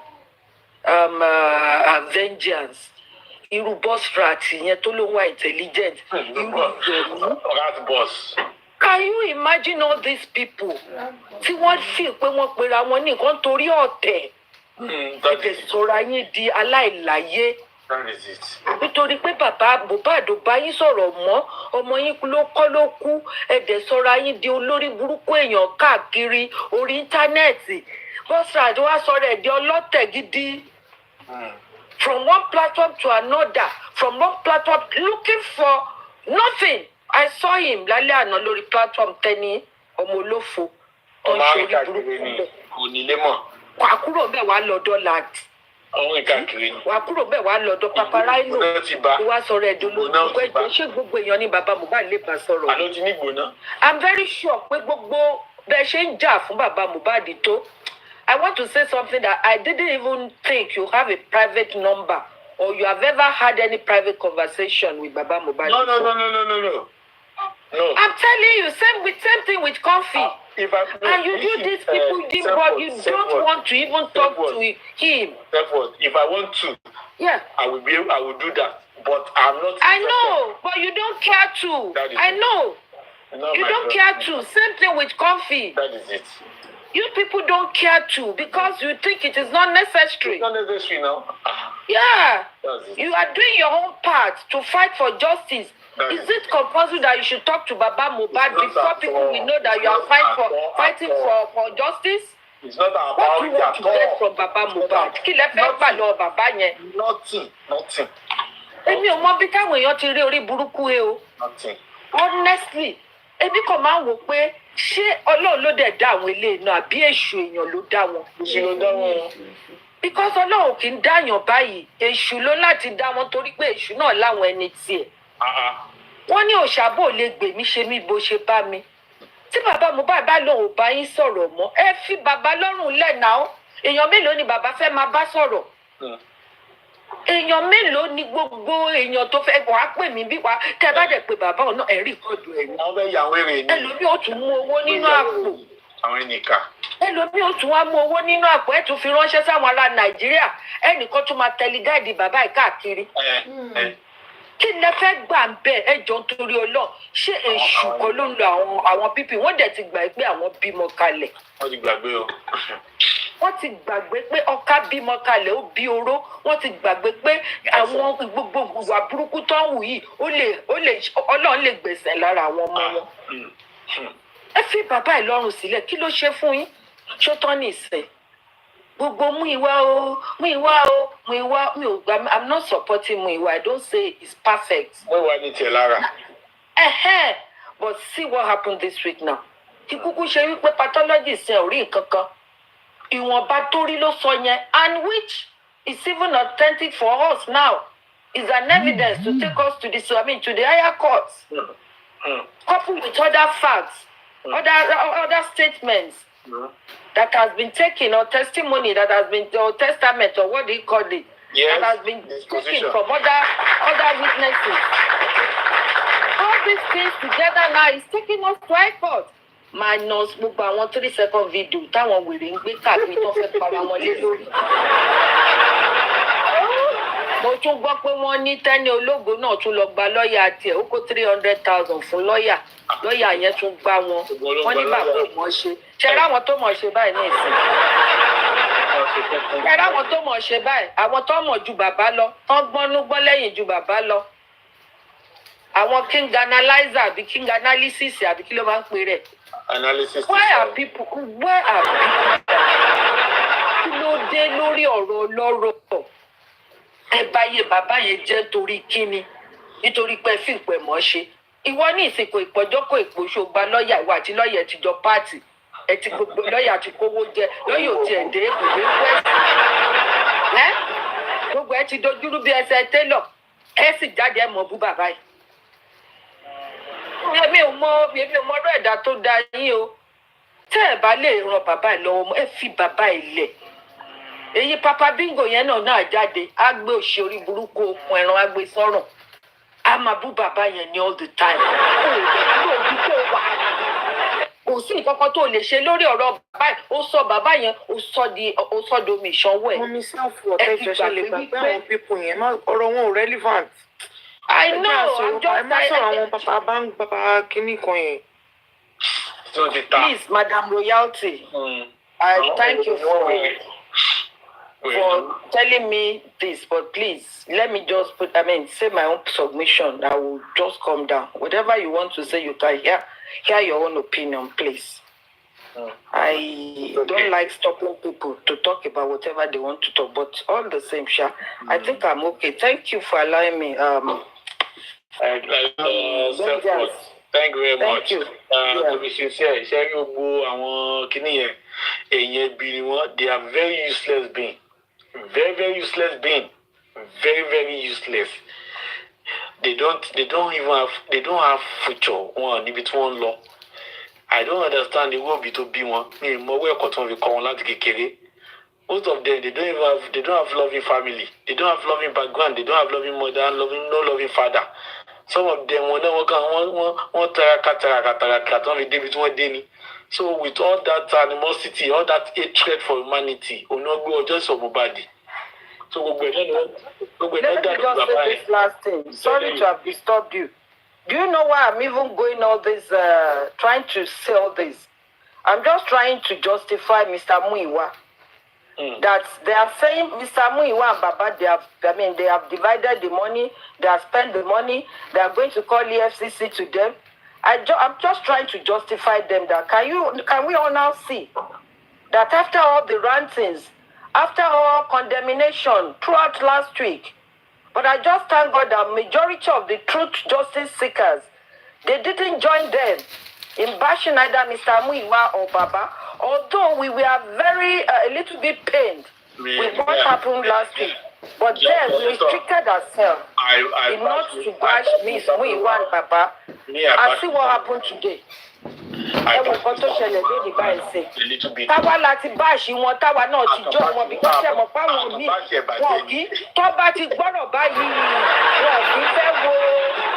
wọn kì í fẹ́ go deep into it kọ́ tiẹ̀ think pé ẹ jẹ́ ká tiẹ̀ ní sùúrù náà. Tó bá ti lè gbọ́rọ̀ báyìí wọ́n bọ́ síta nìyẹn ègbé bẹ̀rẹ̀ èbú bẹ̀rẹ̀ gbogbo ẹ̀ bẹ̀rẹ̀. But I just thank God that majority of us, like myself, èmi tẹ́ sọ fáwọn èèyàn ni mo ní ẹ jẹ́ ká take it easy. Don't let us bash Mr. Muiwa. Let's wait. That was what I continue to say. Nígbà táwọn èèyàn mo ní just let's wait. Ní ìdẹ́ a lè máa papọ̀ mọ́ àwọn ọ̀bọ ká máa papọ̀ mọ́ wọn jẹ́ oko. And that is why I thank my God that this thing happened this week with the dependent on you. They are justified. I thank God for them and I thank God for justice seekers. The true justice seekers. God bless you. Thank you. Thank you very much, Gladiator Self-Worth. God bless you. No, ni mommy Mole. Your usual mommy Mole. I just changed my name, but I don't know if my voice is still the same because at times voice in my Shebako, but I don't know maybe. You know, let's change your coin. No, the mommy Mole. Yeah. How are you? God bless you. Tito Kosh, can you play Kini Efunwa? Oyati, do you want to say anything before? Because we want to play what happened at the coroner inquest. Okay, vengeance. Yes. So if you want to say anything, say it. Yeah. Good evening, Jerry. Before I go to bed, that was what I wanted to say. Like, all these people, they are just trying to distract us. The inquest, let's just be focused. Let's hammer on what the outcome of the inquest to be. Yes, we're going to listen to it, yeah. And I heard something on, I don't know if you're on Mommy Rich Grace platform earlier on this afternoon. I was just there, out. Yeah, because Titi Kosh, if you were there, if I'm not mistaken, because I heard a statement and that was what made me send the request. And I think apparently maybe I was playing something when I went up or something, I came down. So I heard something like they found antihistamine in the system. Correct. Antihistamine. Correct, right? Telling you. Because I'm like, did I hear that? Yes. Vengeance, please, do you know what antihistamine is? Yeah, now that's the lack of hydrocolone or this stuff. It's for hay fever, right? Antihistamine could be for anything that could stimulate. It's for allergy reaction. Yes. Well, yeah, it's for allergy reactions like runny nose. Hydrocortisone. Yes. Some other stuff like that. So there's a reason why they injected him with that antihistamine. Because the thing is that antihistamine is I have the tablet. There's the injection and there's a tablet, and we call it one a day. You can only have one a day. And we use it.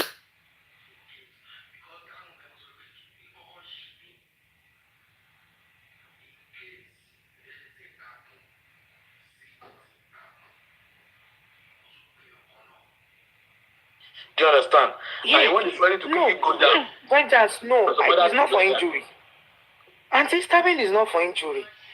Twins grammar, TFI caterings. Please correct me, but antihistamine is not for injury. So I'm trying to picture how antihistamine got to the system. Antihistamine is for allergy. Example, runny nose, itchiness. Is for allergy that you've gotten through dust, pollen, pets. That is what I know. Okay, I was looking at that. Mommy, sorry for it. It could be used for anything. It's not for the allergy. Mommy G, babe, it's not for injury. Antihistamine is not for injury. I disagree. All look for that in control here like if you don't know. Mommy G, babe, you got to answer for injury. Don't look for injury. No, any other thing, one look for. I'm not talking about vengeance in injury. Anyone look for injury. I don't want us to argue much. No one found so many. Yes, so vengeance.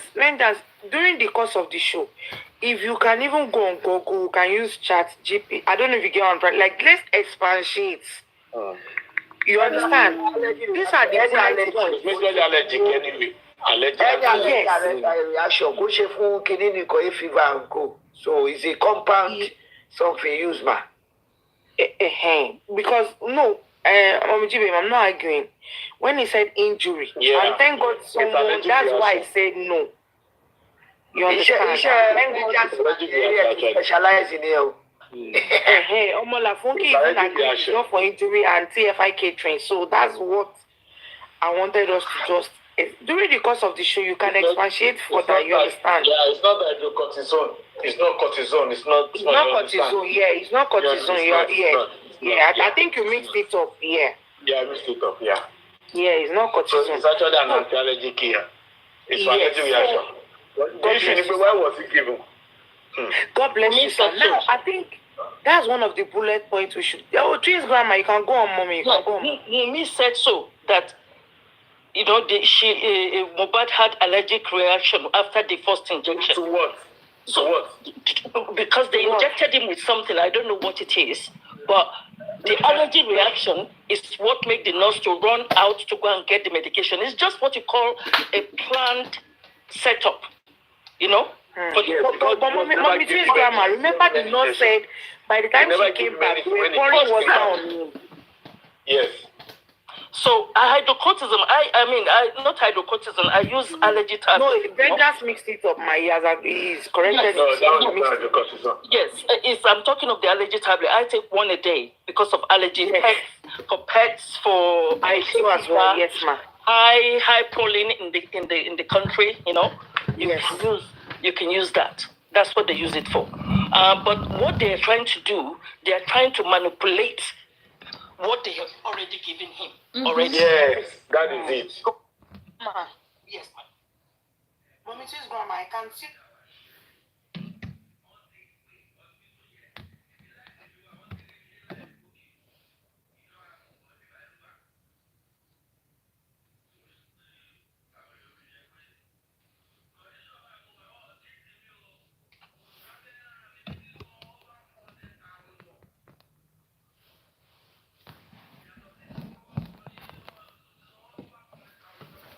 Oh, Jesus. So it can't be this one.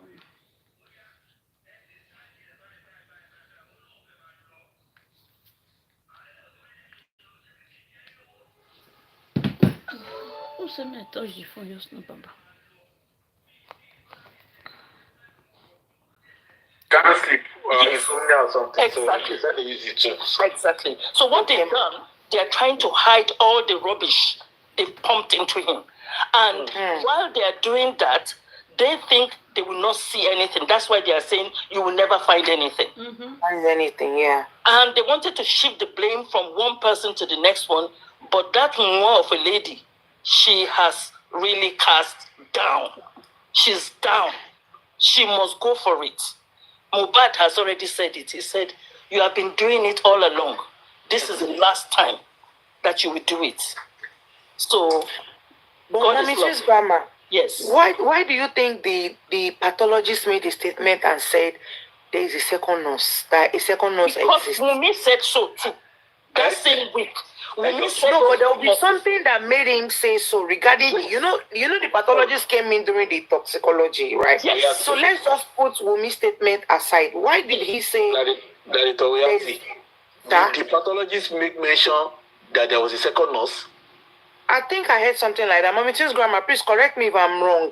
He said so in this second. They said he said so that a second nurse corona, exists. yes. Yes, he said the second nurse existed. Yes. Yes, he said a second nurse exists. So Yes.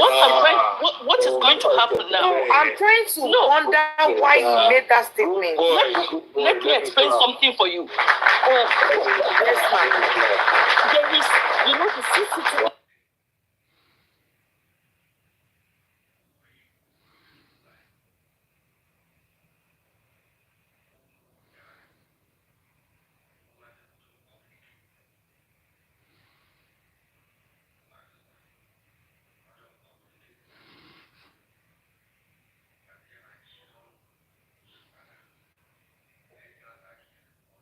There are a lot of loopholes in the pathology statement. Do you understand? Yeah, Okay, Mama, can I quickly say something, please? Sorry, ma. When you go to Google, there are first generation antihistamine and second one. The first one cross the blood-brain barrier. So there are two types. Go and read. I'm just checking it from the Google. It's only that I'm using only one phone. So God of Justice. Yeah, Mommy, Rich Grace report. Yeah, you are right. Yes. Let Mama, me quickly chip this in. Yeah, where a second nurse is suspected, don't forget the nurse that we know, the nurse that we are aware about, said when she gave him an injection and he reacted, she ran to the chemist to get something to relieve the reaction. And on their way was when they were called, while she was with Darusha. So they couldn't get it before they had to come back home. And before they are getting in, they were already rushing Mohbad out of the house. Yes. Carrying him like a baby. So she didn't as well. Yeah, so she didn't give him anything. So where is that coming from? Let me explain something. Mama T pouch. Yeah. Now, she didn't give him anything that day, right?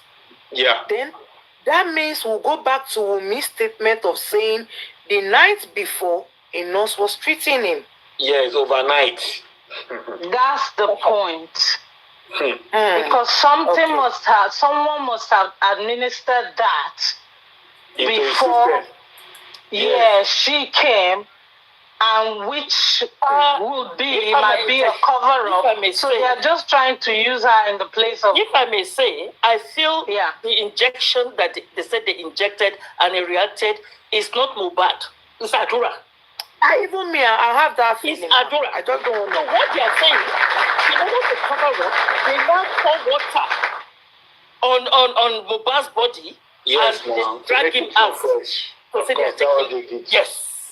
So, Mommy, to Grandma, I said that the day the nurse came to give her evidence. When she said she never saw Adura, she only saw Adura at the hospital. So there I was like, Okay. It's Adura she injected, not Mohbad, because she doesn't know who Mohbad is. And to finish it up, the nurse said she never saw Adura at all. Exactly. Yes, that's what I'm saying. Yes, she said she never saw him at all. Was in the car. The way they showed to her, Adura was there.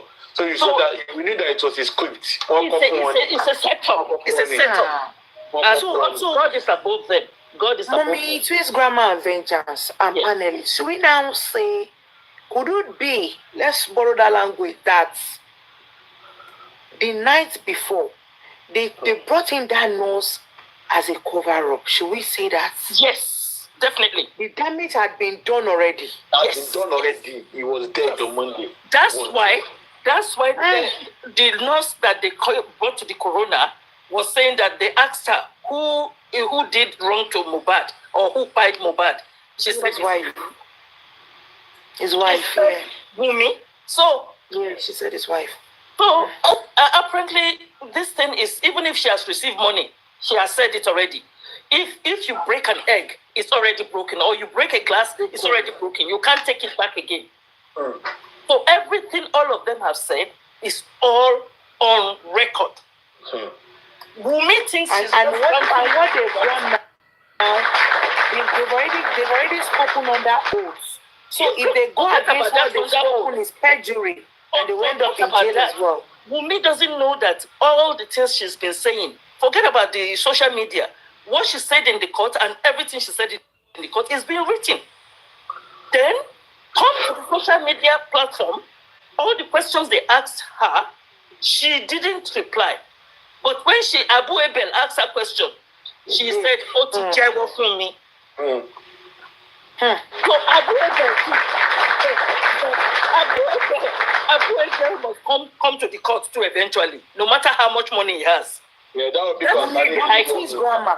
Yes. That's about the DNA. I have Vengeance. I have another question. That is Otijewo into or something. Penny. I have another question. You know these things since the beginning in 2023. We were just hearing spending Bomo saying, "Onlo Bomo Dani, a prime boy, Mujoko Segbe, Umiwa Lani, Mohbad one shaking on your Kojoko Swaju." Bokwe Ojiwa no moto. Kilon Shele. Oji was in that car, so all of them were there. You understand? But Vengeance, they never mentioned that Oji was in that car. All of them will be in trouble. All of them will be at the criminal court now. Don't worry, all of them. Criminal court, no matter what balẹ̀ ní kọ̀ọ̀kan. Wọ́n máa jẹ́wọ́ tí ìgbẹ́gbóná bá bẹ̀rẹ̀ sí jáde ní fúnra wọn. Wọ́n bá bẹ̀rẹ̀ sí kọ́. Wọ́n ẹni mo tẹ̀ fẹ́ jẹ́ kán mú ó ní wíkì. Spending kì máa jẹ́wọ́ tí bàbá spending. Àwọn gáàsì máa ń parọ́ ṣá. Tó bá dé sọ. Kẹ́mi Olúbọ̀yọ̀ said OG is already in South Africa with his family. Ó máa padà. Ó wà ní anywhere. Lifestyle náà wà ní London. The same with lifestyle. Mo ti ń béèrè kí lorúkọ lifestyle. Mo ti ń béèrè látijọ́ kí lorúkọ ẹ̀ real name ẹ̀ jẹ́ bá mi wá kẹsàn sórí íńtánẹ́ẹ̀tì. Èmi gan mo rí name. A máa gbé wálé láti jù. Mọ́mí tí grandma ó máa dá ẹ mọ bí kíní ó máa dá padà náà ìgbà mélòó ní ká òfin ṣiṣẹ́. Àníṣe òun ṣe pé wọ́n máa dá padà a máa wá nǹkan kan tó máa fi kọ ọ̀rọ̀ pé kọ́ dá padà lẹ́rọ̀ wọ́n máa dá padà lélẹ̀.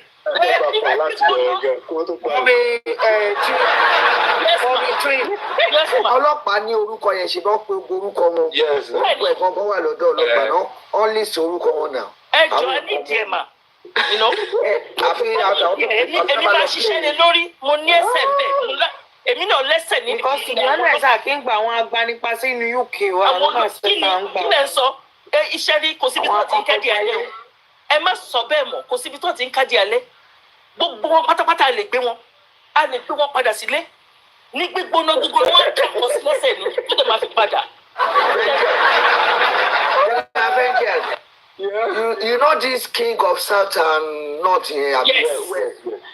That is not in Nigeria. He own grey ní ẹjọ́ mẹ́ta pé okay ó wà níbẹ̀. Driver ó ní name those people. Can you name them? Yes. So king of West try láti name but kò ṣáà lè ha orúkọ. Bọ̀bọ̀ yẹn arò balẹ̀ yẹn lifestyle. Ó fẹ́ pé kò ṣe orúkọ òun wà ń bẹ̀. Can you imagine? Orúkọ ẹ wà ń bẹ̀. ó wà bẹ́ẹ̀ ẹ ṣe mọ̀ pé àwọn ò mọ lifestyle náà làbẹ́ ṣe ń béèrè pé kí ni. Ṣebí driver ti sọ pé wà bẹ́ẹ̀ ó ní everybody was in the house none of them came out. That was why he was coming out. Àti Derusha. Ẹ̀yọ́ body language ẹ̀ ti rí lára ẹ̀. Yes. Ẹ̀rù lélẹ̀ mọ̀. UK ṣe ìjọba máa sá sí o. Ìgbà tí gbogbo wọn ti ń sá lọ abroad yẹn lẹ máa ti mọ̀ pé wọ́n mọ̀ nǹkan tó ń ṣe. Ibi. Wá di irun kí ló lé wọn tó fi ń sá kiri. Ọ̀fọ̀ wọn ẹ má bínú mà ìyá mi. Ó dàbọ̀ ṣe wá sí UK. Ó dàbọ̀ ṣe wá sí UK. Ìyá mi ẹ má bínú mà ẹ̀yin bàbá mi ọ̀fọ̀ wọn tí ò bá fi kí Ọlọ́run ogun ọ̀run kó nà ní ẹgbàá gbígbóná. Mo mi jí bèbè náà. Má wá síbí báyìí o. Má wá síbí. Mo mi jí bèbè ṣáà No, when you understand, some people you want what? I'm not make sense.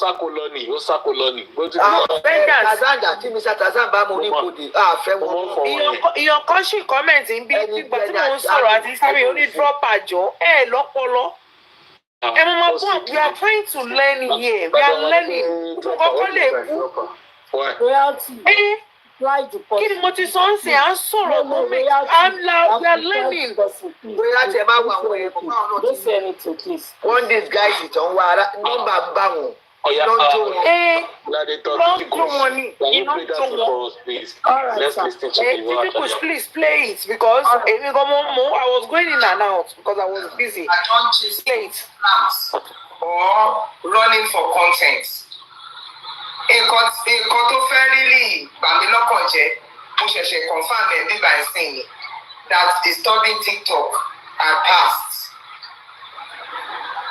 Because when I first saw it mi ò fẹ́ believe torí pé mi ò fẹ́ máa lọ sáwọn mi ò tiẹ̀ fẹ́ máa ka àwọn information kan mọ́. You really don't know who is who on justice for Mohbad, whether they are bearing news for truth or for cloud chasing. So now that I am reading it, the Lord will rest his soul.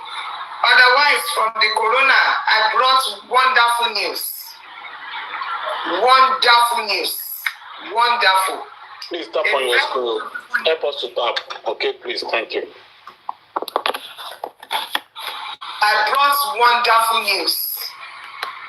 Wonderful news. Mo dẹ̀ mọ̀ wípé kì í ṣe mi nìkan. Ẹni tó bá fẹ́ nǹkan rí. Every one of us that wants something good, we knew that it is good. Even Sanshitu is so excited. We do not know that they don't clap at the courts. Ìṣe la pàtẹ́wọ́. Ìyá yẹn kọ́kọ́ ń wò mí wípé òun á fà àwọn kan jó fi mo ṣọ́ọ̀tì pé ìbámu mi because I was so excited. We clap for the pathologists. A pàtẹ́wọ́ nínú court. Ọpẹ́lọpẹ́ Barrister Abiodun Kọ́láwọlé. Olóní pé please o Leonard mama ẹ dákun ẹ dáríjì wá wa ọmọ wípé òpè ni wá lóòótọ́ ni. To God be the glory. I don't even think Mr. Aloba himself knows that this is how far God will do it. Lenny. Yes. Because everybody ti gẹ̀gùn sílẹ̀ báyìí on point. Ṣé wípé but the way it came out, I'm sure that pathologist look at all his journey and look at is this thing that will spoil my record, God forbid, illegal. My yes, it become. If you have the crime, we're getting so English. Don't let me mama speak English, oh. Otherwise, Yoruba no yakim so Yoruba pambele. I beg if you do not understand Yoruba, let me know because I want to speak Yoruba. Èyí tó lù ẹ́ sọ English sọ English yìí ẹ̀yin romi o. Yorùbá dá ẹ ṣe jàre á tún ní oh my God tí bá ti kà no kan péré ni mo rí okay ẹ ṣe jàre English ò pọ̀ ẹ̀yin mẹ́ta péré ni ẹ̀rí interpreter á máa jálura wọn lẹ́ẹ̀kọ̀ọ̀kan á máa jálura wọn so I bring good tidings of great joy I bring to you and all mankind. Mo mú ìròyìn rere tọ̀ yín wá. Àdẹ̀lẹ̀ interpret kì í ṣe bá àwọn àsùn. A lè interpret ṣùgbọ́n ìròyìn ayọ̀ ni mo mú wá o. Gbogbo ẹni JFM ẹ lọ bọ́ sáyọ̀. Go and rejoice.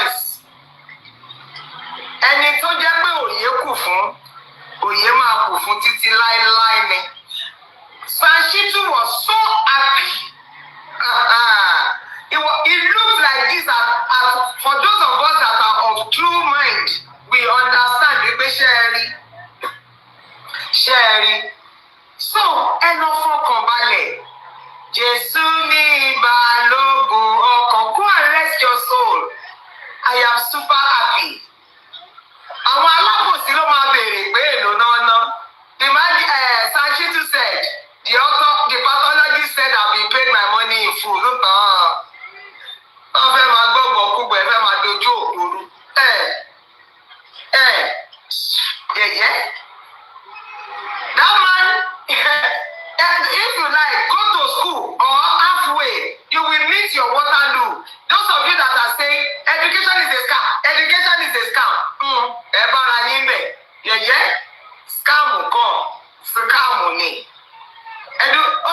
Bàbá nígbà tí pathologist yẹn tó bọ́ sí ibi tó, I saw it very early. You know when I got there, because I got there early, I thank you all, every one of you, on this course of justice, sing to our comfort, sing to our joy. Lórúkọ Jésù, ọ̀dá òní dá ayé yóò dẹ̀ ní wálẹ̀ in the mighty name of Jesus. When I got there, I didn't see the doctor shit. I'm like, is he not going to come today? As I was still agitating, somebody came and introduced himself to me and said, I'm so and so from so and so. Okay now. And I said, she Dr. Shitu Oniwan. He said he's outside. I just saw him and I saw the pathologist. And Dr. Shitu smiled. Moleni Mada. Ẹni ẹlẹ́ni Igbo mà ní kì máa ń ṣe Yorùbá. Wọ́n mú kéréke. Àwọn ajẹ́kẹ́ máa tó ń jẹ́. Láyé kò lè sọ sátífíkẹ̀tì ẹ̀ lò fún yín. He can't compromise. Àtọ̀ ẹgbàgbé. Aṣọ compromise, aṣọ experience láti 2008. Aṣọ nù. Bẹ́ẹ̀ náà. Ẹjẹ́ lọ wá nọ́ọ̀sì kejì wà. Jésù ní ìbálòpọ̀ ọkàn. Mohbad àgbà justice. Àgbà báyà commission yìí náà. Wọ́n ti compromise èmi gan náà rò bẹ́ẹ̀ o. Lórí I'm not going to exonerate myself. Ó dé kò níta gan ẹ̀rù kan bà mí. Dókítà wọn mú òkèrèké God bless you. God bless you. Who is the second nurse? Mohbad ní tẹ́ bá ti ṣe bẹ́ẹ̀ mú jẹ́ ó ní tòun lẹ́ máa fi ṣàfihàn. Ìran yín àrùn tán kò sí kankan tó máa gbà yín. Olúwa ti ń bẹ àtẹ̀mí ẹ̀. Gbogbo yín pátápátá kẹ́rin bí ẹ̀mí ṣe jáde lára Mohbad. Wèrè ní o, ọpọlọ ẹ̀ dàrú. Orí ẹ̀ ò pé. Máa nìyẹn ní kò sí dọ́ọ̀gì kankan bó ti wù ó mọ. Ẹ rántí ìgbà tó sọ pé Psalm 23 olóòlóhùn ní mo ti mọ olóòtú tún mú o. Nítorí pé àánú pọ̀ lọ́dọ̀ Ọlọ́run ni. Mercy lie with God. Mohbad died clean. If not that you people killed him. Ó máa pẹ́. Tó bá jẹ́ wípé ọwọ́ tó so pọ̀ mọ́wọ́. Hand join in hand over Mohbad. He would have lived a beautiful life. Because all the things that they are accusing him of, he's doing drugs, he's mad, he's into court. He is neat. Ó neat látòrí délẹ̀. Kí lorúkọ yẹn tiẹ̀? Portable. Tó sọ wípé àwọn kọ́ọ̀tì Mohbad Naira Marley ló pa. Ó ṣe tú ẹnu ẹ̀. I spit on you, tú ẹ̀. I spit on you. Nígbà wọ́n ti gun lábẹ́rẹ́, wọ́n ti ṣe nǹkan kan fún nínú ilé. I will get there. Wọ́n wá nọ́ọ̀sì tó máa bá wọn kọ́gbà ẹ̀ ọ́. Ẹ máa kú sẹ́wọ̀n yìí. Ẹ máa kú sẹ́wọ̀n yìí. Ẹ wà á ti ẹ̀jẹ̀ á dúpẹ́. Ó fi yìn fún Olúwa nítorí tí ó ṣeun. When that girl went about giving interview, you did not remember when she said that there was a nurse that stayed the night. Béèrè. Ọlọ́run ni. Nítorí tí ó ṣeun. Nítorí àánú rẹ̀ dúró láéláé. Ọba tó mọ́ mi tútù jáde láti inú àpáta. Ṣòun ló rán màná látòde ọ̀run wá. Ẹ fi yìn fún Olúwa. Nítorí tí ó ṣeun. Nítorí àánú rẹ̀ dúró láéláé. Because of the mercy that Mohbad obtained from God. Mohbad has found favor with God. Mohbad will get justice. Mohbad will get justice. There's nothing anybody can do. Dr. Shitu said yes. One page, item 105 on page 25 of 25 is the summary of the pathologists. It will help us it will help us at the high court. That was what Dr. Shitu said. Emma Fela. Tọ́mọ ológo bá ti dìde, ní fẹ́ jẹ́ ó dìde, ṣé ọ̀ràn náà lóbìnrin tó fà ìtọ́ fẹ́ ni? Ṣọ́ràn ni. Ọ̀ràn ni pé ká lánàá ni, ọkùnrin ni mo bí. So now that when my son marry, I will not be shaking. Hey, because of in-law is a lie. It shall not be well with all of you that kill Mohbad. Gbogbo ẹ̀yin tẹ́ pa. Gbogbo ẹ̀yin tẹ́ gba ohun lójú àwa òbí abiyamọ, tẹ́ jẹ́ kọ́kàn wá bàjẹ́, tẹ́ jẹ́ ká sunkún lórí ọ̀rọ̀ Mohbad. Ẹ fẹ́ la. There's nobody supporting them.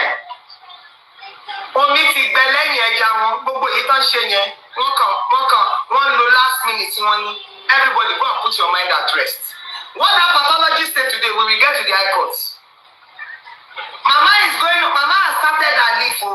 You understand? That's why she can, maybe she will not, even if the pyramid doctor came, maybe she will be able to. I don't think so. It was only the pathologist. And thank God we did the cross-examination.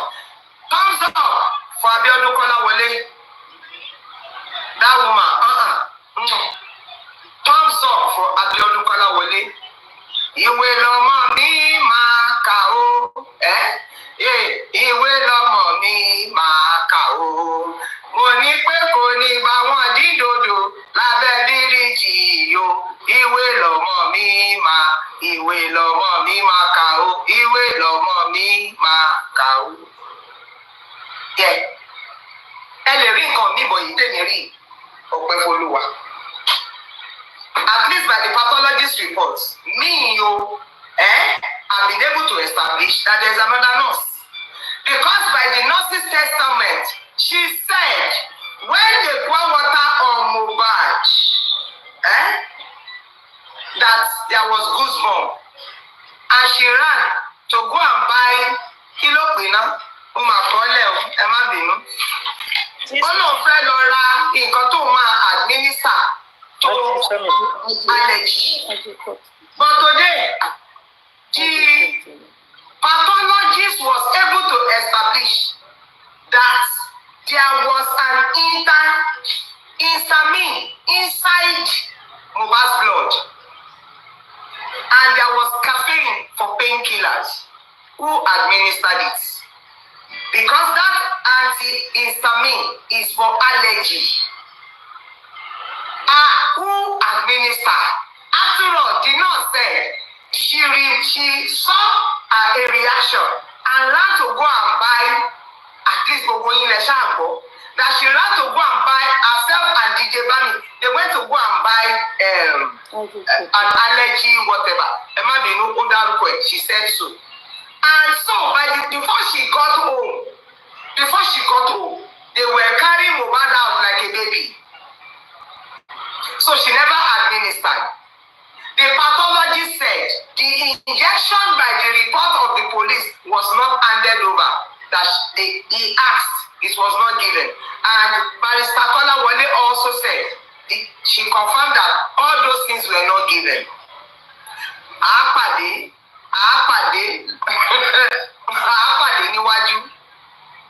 So there was a second nurse. Why? When the first nurse did whatsoever, why do they need a second nurse? So that they can cover up their part. No wonder, from whatever, because I'm not there, but they said that the nurse said, what set me up, it was a setup. Anyhow, they are doing cover up now. Whatever thing that they do underneath, it will be announced on the rooftop. That's what the Bible says. There was a second nurse. That pathologist, he answered everything within the jurisdiction of the knowledge that God has given him. And I'm saying that kudos to Barrister Kolawole Abiodun. Even Dr. Shitu said, I am going to give it to you that today is your best performance. Yes. So we shall get there. Baba pariwo CCTV o, wọ́n ti sáré wọ́n fẹ́ mọ̀ ọ̀pọ̀ tó wà ní CCTV. Baba pariwo 3-second video o, wọ́n ti fi sáré wọ́n fẹ́ mọ̀ gbogbo ẹ̀kẹ̀dẹ̀ irọ́ ni. God, the video that I posted, it was just a statement that I want to pick there. That the Corona inquest is not a recreation center where everybody think they can come and play. It is a place of facts. And while they were asking their question, Dr. Shitu said, I saw the pathologist, he told me that my money has been paid in full and it is not less than 12 million, it is closer to 20 million.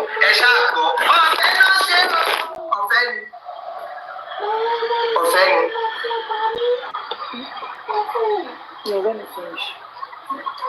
Pepper them, and mama àtàwọn ni. Ẹlòmíì ò ní sùn lórí.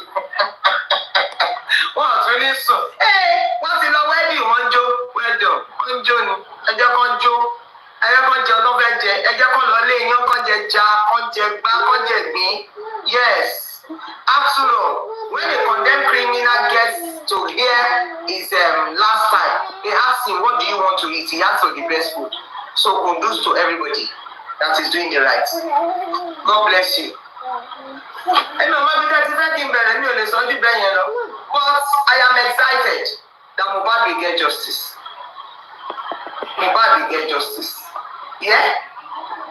I want us to know that. I am very, very convinced Mohbad will get justice. There's nothing anybody can do. Let whoever wants to manipulate, let them manipulate. Let them. The Bible says, associate yourself with you people, you shall be scattered asunder. Bóyá pathologist. Tẹ́lẹ̀ tó dé pẹ̀lú inconclusive. He maintained that the wound that they are referring to, he mentioned it. He showed it to the magistrate that even the wound cannot kill a baby. So he cannot kill Mohbad. He said, but the question is, what is asking this young man? He said, what is caffeine doing? What wound were they treating? Gbogbo ẹ̀ ló máa sọ. Gbogbo ẹ̀ mà ní o. Don't even know. Whether olófòfò ni ẹ tó sì yẹn ẹ̀rí ẹ̀ ní ọmọ fún ẹni tó jẹ́. Okay, so now, Dr. Nwa Mokereke Eze, he arrived very early.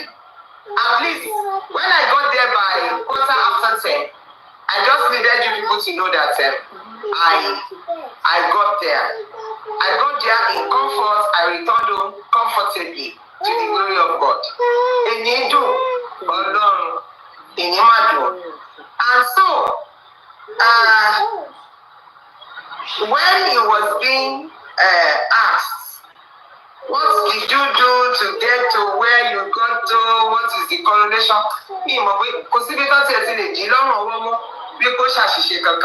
He said he escalated the test, he did this.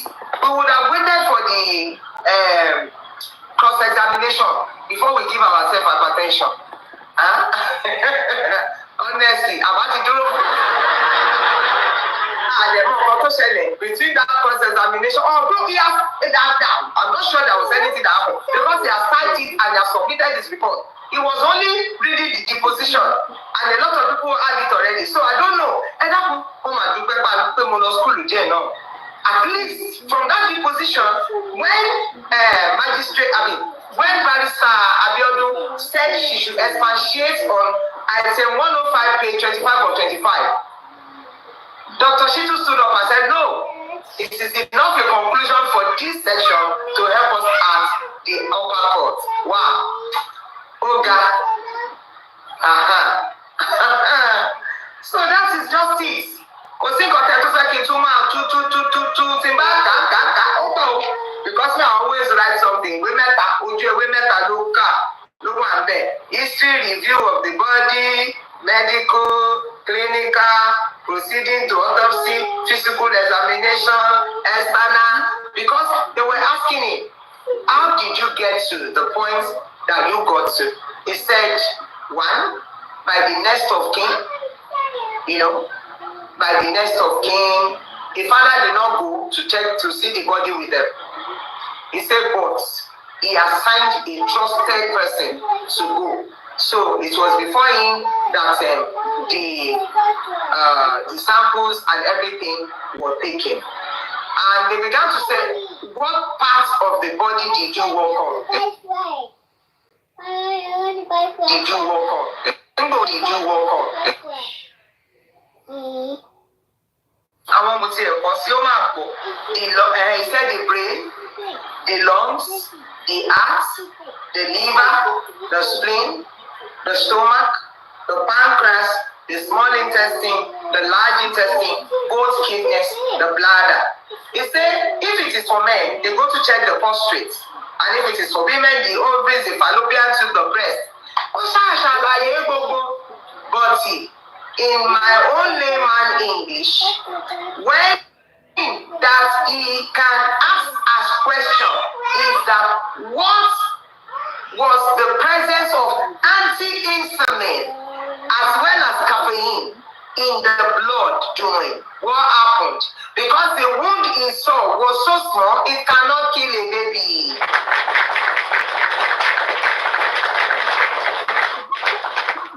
Well, if the police mentioned syringe, then he said normally when you hear syringe, you'll be like, is he doing drug? He said Mohbad is clean, no drugs. Àdàbí tí Mohbad bá ṣe burúkú pẹ̀lú yín, ó fún yín jẹ, ó fún yín mu, ó bá aṣọ àkísà kò lára yín, ó wọ aṣọ lásì yín lára. Ta ló mọ̀ yín o, ta ló mọ̀ yín tẹ́lẹ̀, bí kò bá ṣe promise yín o, who knows you? Ẹ wá bá ṣòótọ́, ẹ jẹ́wọ́, ta ló mọ̀ yín tẹ́lẹ̀. You know, what the pathologist was able to conclude was that there was no, he mentioned the various type of things that can escalate into. He talks about crush. He talks about the injury. He said, what is the procedure adapted? Okay, no, now pass that place. He talks about if it is a penetrating injury, it can cause death. He said they did not confirm that the wound was penetrating injury. He don't put up glass one there, glass finger. Because he said it was not mentioned in the first autopsy or whatever as being a cause. So he mentioned the levels of bruises and all of that. The bruise, he said the bruise, aberration, laceration, crush, sharp incision, penetration, English, he had made us to know that there was the presence of antihistamine in that blood. And what is antihistamine meant for? It was to fight allergy. So to what did Mohbad react? What allergy were they treating? What did he respond to? And he said there was caffeine in his blood. It is for painkiller. So what happened to him? That they were treating him for pains. That what led? He didn't talk about blood though. In pathologist, I cannot be escalating things beyond what I have gone there to come and see. And I don't want to go us on the answer. The key, when the word of God said, let us say the conclusion of the whole thing.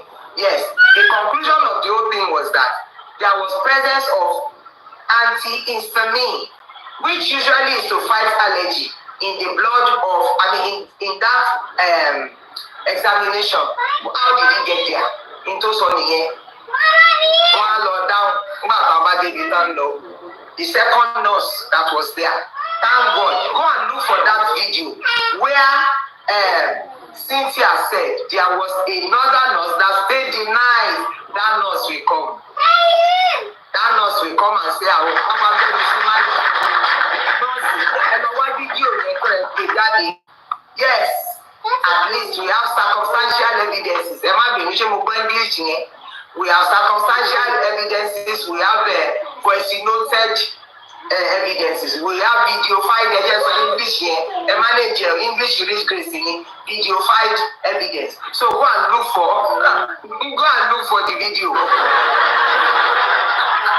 Overnight now, who did like this? Who did like this? I'll be there for. We will get here.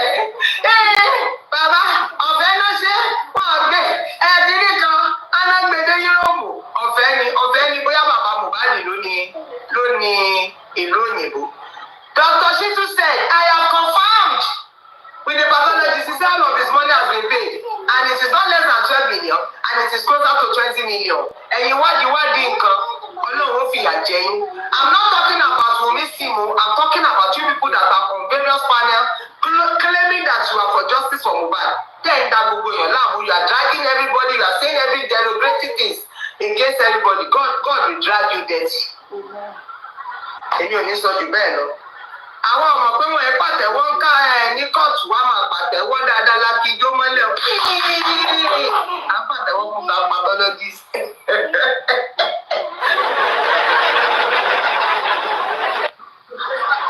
Inú wa ló dùn. Olúwẹ̀ bá tún fò dìde tí tó bá jẹ́ pé tí ó bá jẹ́ pé torí pé ìyá yẹn ti ní behave yourself o. Wọ́n fi wájú òfin wọ́n lè so mọ́ dókítà ní inú mi ti dùn pa. Nígbò bá yá àwọn aṣẹ́wó àgbàlagbà abẹ́dójò sí orí ìyá yín ò dáa. I have no apologies for that. Ìyá yín mo rán yín sí. Ìyá yín tó bí yín tí ò kọ́ yín. Ìmọ̀ nǹkan tó wà lára bàbá Mohbad. Yẹ́yẹ́. Nígbà tí Cynthia àgbọn sọ pé ìfáláwà àwọn ìyá wọn.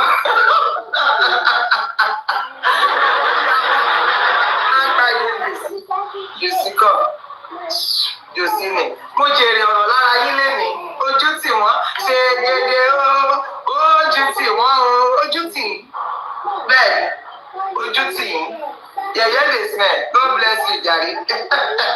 Ẹni wọ́n ní ìyàgbọ́n kan, let me tell you, ẹni tá a fi níwé yẹn ìyá dáadáa ni, ìyá tó jẹ́ wípé ó yẹ kó ti kú, ó kọ́lé o, ó rọra ń kọ́lé ẹ̀ lọ, àánú wá, ó kọ́lé yẹn parí. Ó wọnú ilé yẹn ó gbé, wọ́n wá tún bẹ̀rẹ̀ sí ní gbé jáde, wọ́n tún gbé ògùn ẹ̀ jáde níbi tó ti gbàgbé ẹ̀ sí. Àyàmá pìtòbí yàgò kan, ẹni tẹ́ fi níwé èèyàn dáadáa ni, ẹni tó gùn ẹ ti wọlẹ̀, ó náà tún gbé dìde. Bẹ́ẹ̀ ìtàn wá jọra wọn. Ṣé mo yẹ lẹ́ni tó jókòó níwájú yín báyìí? Àánú ni mo rí gbà, orí yín ò pé gbogbo ẹ̀yin tẹ́ sọ̀rọ̀, ẹ̀yin òpònú ọ̀dẹ̀ ayéràdà. Question dìdìrì náà tún lọ bèrè bẹ́ẹ̀, dìde pé òpònú wọn rí wípé nọ́ọ̀sì kejì wà bẹ́ẹ̀, àwọn alábòsí olórí gbígbẹ. Àwọn olórí gbígbẹ. Mo jèrè ọ̀rọ̀ lára yín lénìí. Mo jèrè dáadáa. Wọ́n bá ti bẹ́ lórí platform, wọn lẹ́ni tó fẹ́ fi trend. Yóò jẹ́ Joseph Alọ́ba, Ajẹ́gùrẹ̀sì, yóò jẹ́ Gùrẹ̀sì, Ajẹ́rìs Grace. Go on son, kò dùn wá. Nítorí pé kí ni Ọlọ́run bàbá tí bá wa ṣe. Thank you everybody, thank you gifters. Bàbá tí bá wa ṣe òun tó ń bá wa lẹ́rù. Ẹ̀rù bèbí tèmi ò ẹ̀yin náà mọ̀. If you come to my page 10,000 times ẹ̀rù bà ní God will give justice. Ó yá ẹ̀tún lọ wọ́nà mí jáde. Wọ́n sá lọ ní ọmọ sọ́lọ̀ yẹn, wọ́n gbé lọ Tanzania. Tó bá gbé anybody jáde Nàìjíríà, wọ́n dá padà. Lágbájá kan ló wà lẹ́yìn wọn, èèyàn ńlá kan ni. Ọlọ́run kò lẹ́yìn èèyàn, òun pariwo ipò léèyàn, ó ti kú. God has led them since. For that Mohbad that they killed. Orí ẹ̀ ò pé ọpọlọ ẹ̀ dàrú. Wọ́n ní kò sí kankan tó mu. Ó ní ìtìpa. No drug, nothing. Kí ló ṣe fún yín? Àwa tó jẹ́ wípé owó gbọ́múlé láńtà la máa fi rán ọmọ lọ léèwé, owó lápò. Àwọn ẹgbẹ́ wa tó bá ń wọ aṣọ ńláńlá, àkísà ìgbàntò láìlera máa lọ rà níbi tá a ti ń tọ́jú ọmọ. Ẹ wá ní káwọn ọlọ́mọ má jèrè ẹ̀. Ẹ ní dalẹ̀. Ẹ jẹ́ sọ fún yín bẹ́ẹ̀. Ẹ ní dalẹ̀. Kọ́bìnrin ó ṣiṣẹ́ àtọkùnrin àtobìnrin pé èèyàn jìyàjìyà. Ní pé what is bad if you people come and give us food in our old age? Can we continue to be jumping up and down? Èèyàn wá ní jẹ́ kó tọ́jú ọmọ sódà kó tiẹ̀ lè rí nǹkan jẹ. Ẹ wá mọ ọmọ náà ẹ wá pa nítorí pé ṣe a young man should marry now. Yes. Èmi kan tí ń wò wípé bọ́mọ mi bá mú ìyàwó wá báyìí ó ti tó èmi náà ó gbà á. Nǹkan ní ìdí méjì kò ní ógi ni. Màá wá gbà ẹ̀ wá pamọ́ mi lọ́wọ́ ẹ̀ ní dalẹ̀. I am now bragging that we are not going to get justice. You read Kaka. Okay. You will now come and explain. Oh yeah, I read Kaka. What is anti-interphilemia? What is it doing in Mohbad's blood? Hello. I don't know what other thing you want the man to talk about. I don't know. Àbí Ọlọ́run jù wọ́n lọ. Màá kọ́ni fún yín táyà lẹ́yìn ẹnu mi ti gbọ̀rọ̀ lórí yín. Wọ́n wá láti platform wọ́n máa gbé lọ káàkiri. Presenter wọn máa bá wọn tẹ̀ káàkiri á máa tẹ̀rọ. You will not see truth and say the truth. I asked you a question yesterday. I don't like your darkness. Because when God comes, ọmọ tí wọn sọ lórúkọ ìmọ́lẹ̀ kó tó lọ láyé bàbá ẹ̀ ò sọ nímọ́lẹ̀ ó sọra ẹ̀ nímọ́lẹ̀ ẹ̀ mọ̀ kó nítumọ̀ ẹ̀ mọ̀. God names people. Me too. I have experienced that. The names my parents called me is not what gave me whatever that I became. Ìní Olúwa, that is God's name for me. Ó wá pẹ̀lú ẹ̀ nímọ́lẹ̀ wọ́n lò pé tẹ bá bá ẹ máa lè lọ. Ó ní tẹ bá ti ṣe tẹ́lẹ̀ tẹ́ mú jẹ tòun lẹ máa fi ṣàfihàn ẹ̀pàtọ́ náà máa bagi mọ́ yín Ọlọ́run ò ti wá jẹ́ kọ́ ọmọ wà láàrin yín káṣírí yín ó lè tù tí ì dá nǹkan kan mọ̀ read my lips ẹ̀wọ̀n yín kò ní pardon ṣé pardon náà pé kí ló máa ń pè wọ́n tó bá fún wọn ní tí wọ́n bá grant wọn ní kíni what do they call it? Àwọn ìran ẹlẹ́lẹ́yà, àwọn ìran olè, àwọn ìran akọkọjáyé olè. The amnesty, is it amnesty? I thought amnesty is for the people that want to put their gun down. For some, look like lie. No, I'm asking. Does this one look like lie now? The truth. Documents. Yeah, sir. Thank you very much for that. I think there are 2 points that we can actually make for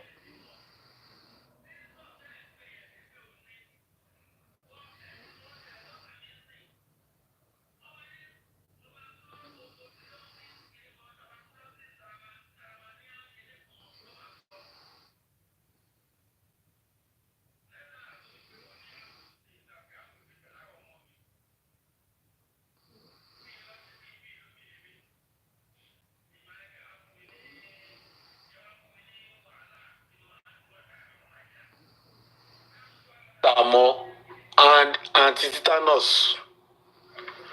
And the antihistamine that was found in the blood was administered parenterally. That is, was administered through the vein.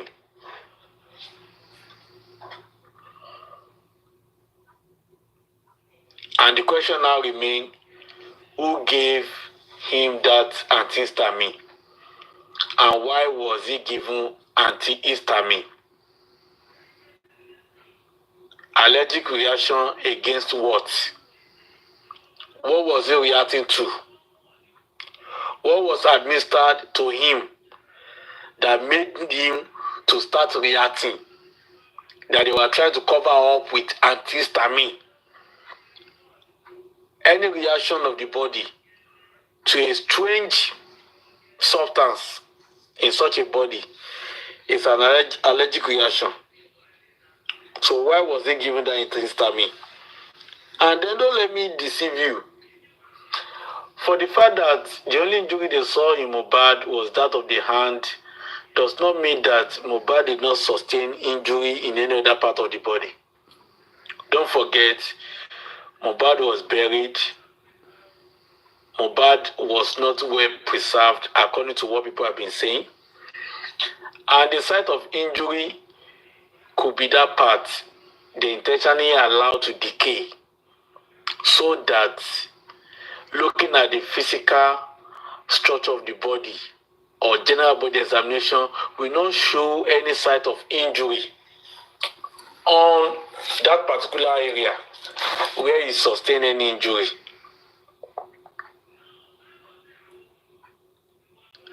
So that's the question. And then what was the nurse that came before the second nurse? What did she do throughout the time that she stayed there overnight on Monday? And then, according to Wumi said Mohbad was ill and heady before the second nurse came. So if Mohbad was ill and heady, what was his first nurse doing there overnight?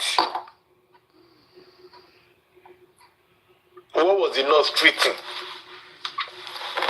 And Wumi even said, at the end of the day, after we have defeated Wumi concerning the bleeding profusely, Wumi now joined us to be saying that injury was a small one. It was just a small one. Before they were saying it was bleeding profusely, but when we have resetted Wumi's brains, she now came back to conclude that, okay, that injury was a small one. So if the injury was a small one, it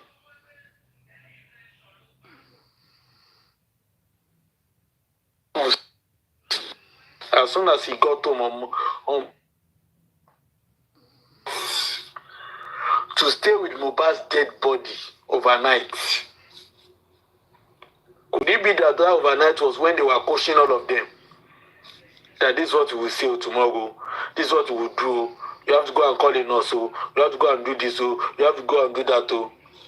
I leave it to you, the gladiators and the generals on the panel session. Yeah, General Vegas, can I say something? Yeah, go on, please, General Tarajibe. We be asking, I could share every one of us. We be asking this question. And one thing came to my mind. You remember when the whole thing started, that the sister Karima was saying, oh, I don't even know Mohbad before. She contradicted herself anyway. I called, and when my sister Liam was marking his birthday, so why all this thing, why was that narrative that we don't even really, that don't add up? So we keep on saying, why was that one given to, until they have to go to the court, all of them.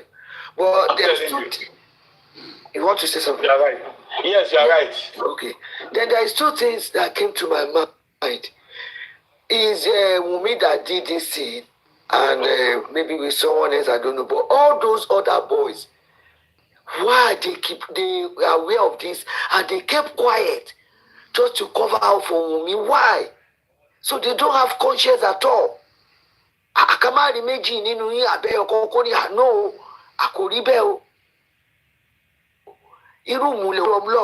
I'm just trying to visualize it. It's not that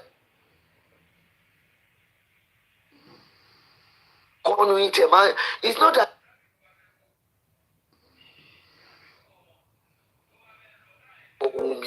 Wumi ayé ẹ ti bàjẹ́ ọ̀run bínú sí ẹ ó lè bọ́nu ilé.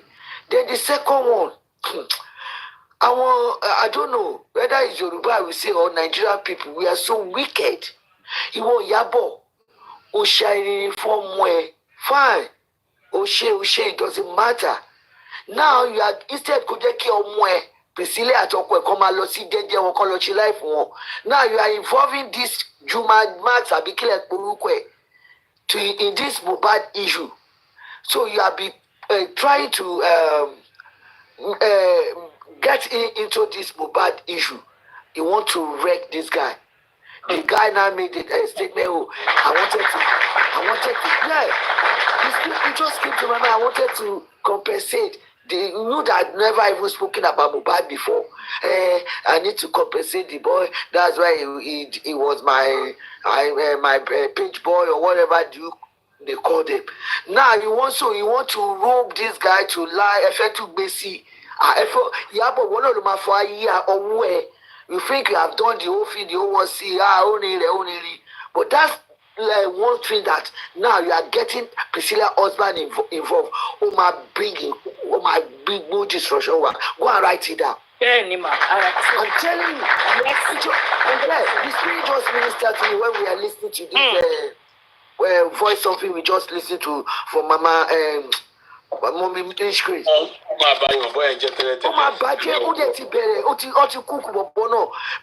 fact, it's not that Bobo got it back out.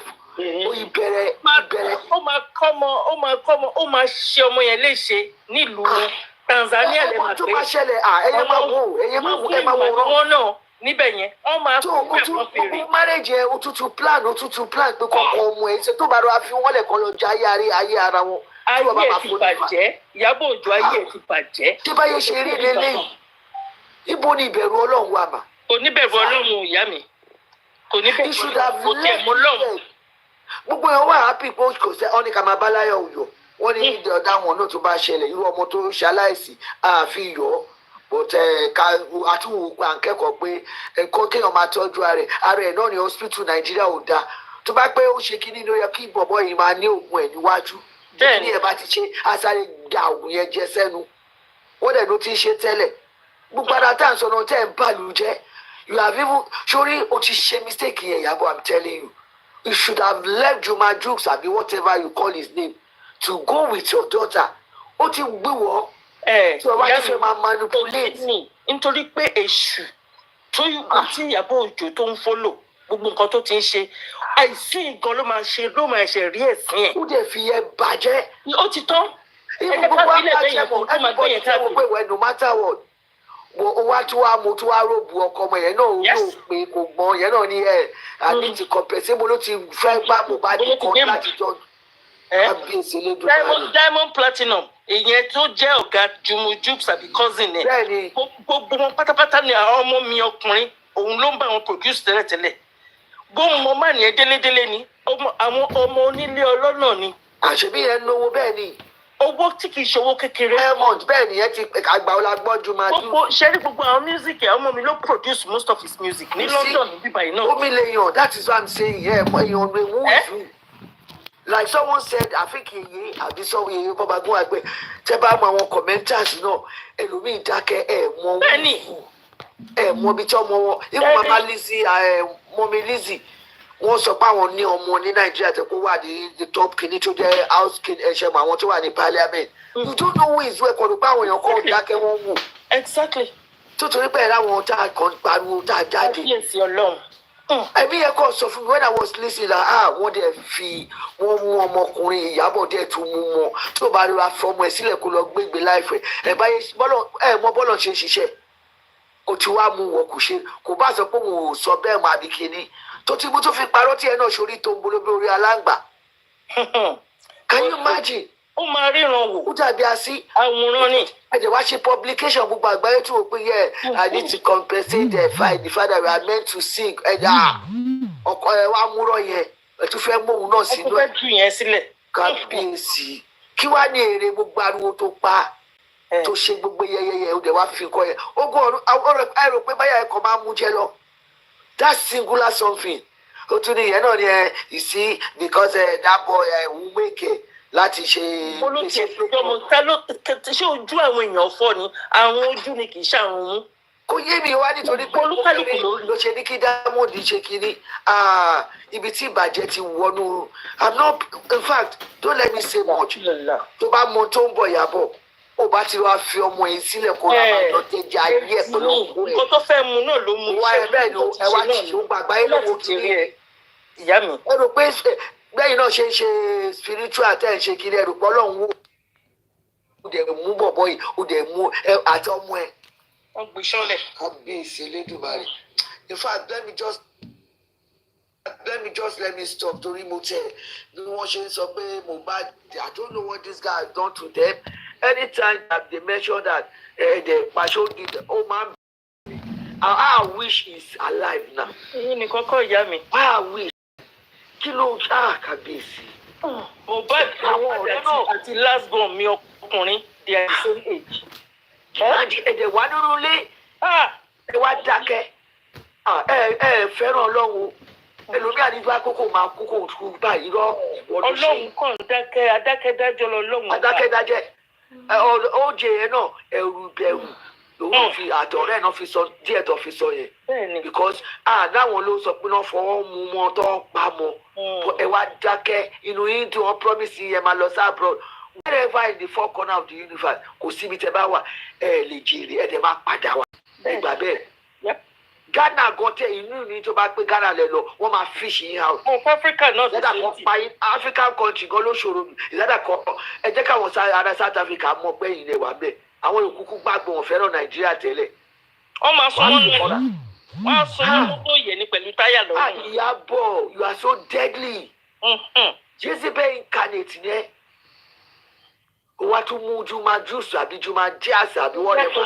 Kò mọ lọ́kàn tó ń wà òun ni. Bẹ́ẹ̀ni, ìwà àwa yìí náà àjọ pé wọ́n máa ṣègbéyàwó ṣe kí ni. Wọ́n tẹ̀lé wọn wá sí Nàìjíríà, wọ́n ń ṣafẹ́fẹ́ yẹ̀yẹ̀. Ẹ̀yẹ́ náà wá ń parọ́ pé ẹ̀sìn ara wọn náà ṣe. Juma kìlọ̀ for you. Maybe they should translate this for you. You have already missed it. Honestly. For even lying to the world that you know Mohbad and you want to cover up for that movie. Assuming that this thing happened to you. So you think your people will allow your wife to go away. You see. You are evil as well. Instead of you to keep quiet and just say no. You are the man and you are the man of the family. You are the head. It's only the girl you married. And now they are bringing you to this, what's it called? This conspiracy. They are bringing it and you are lying to the whole world. You want to compensate. Have you ever had, nobody has said you've been with Mohbad before. You wanted to, so they now ask you to cook up the story. You are in trouble now. Unless even if you ask for forgiveness or turn back, no way.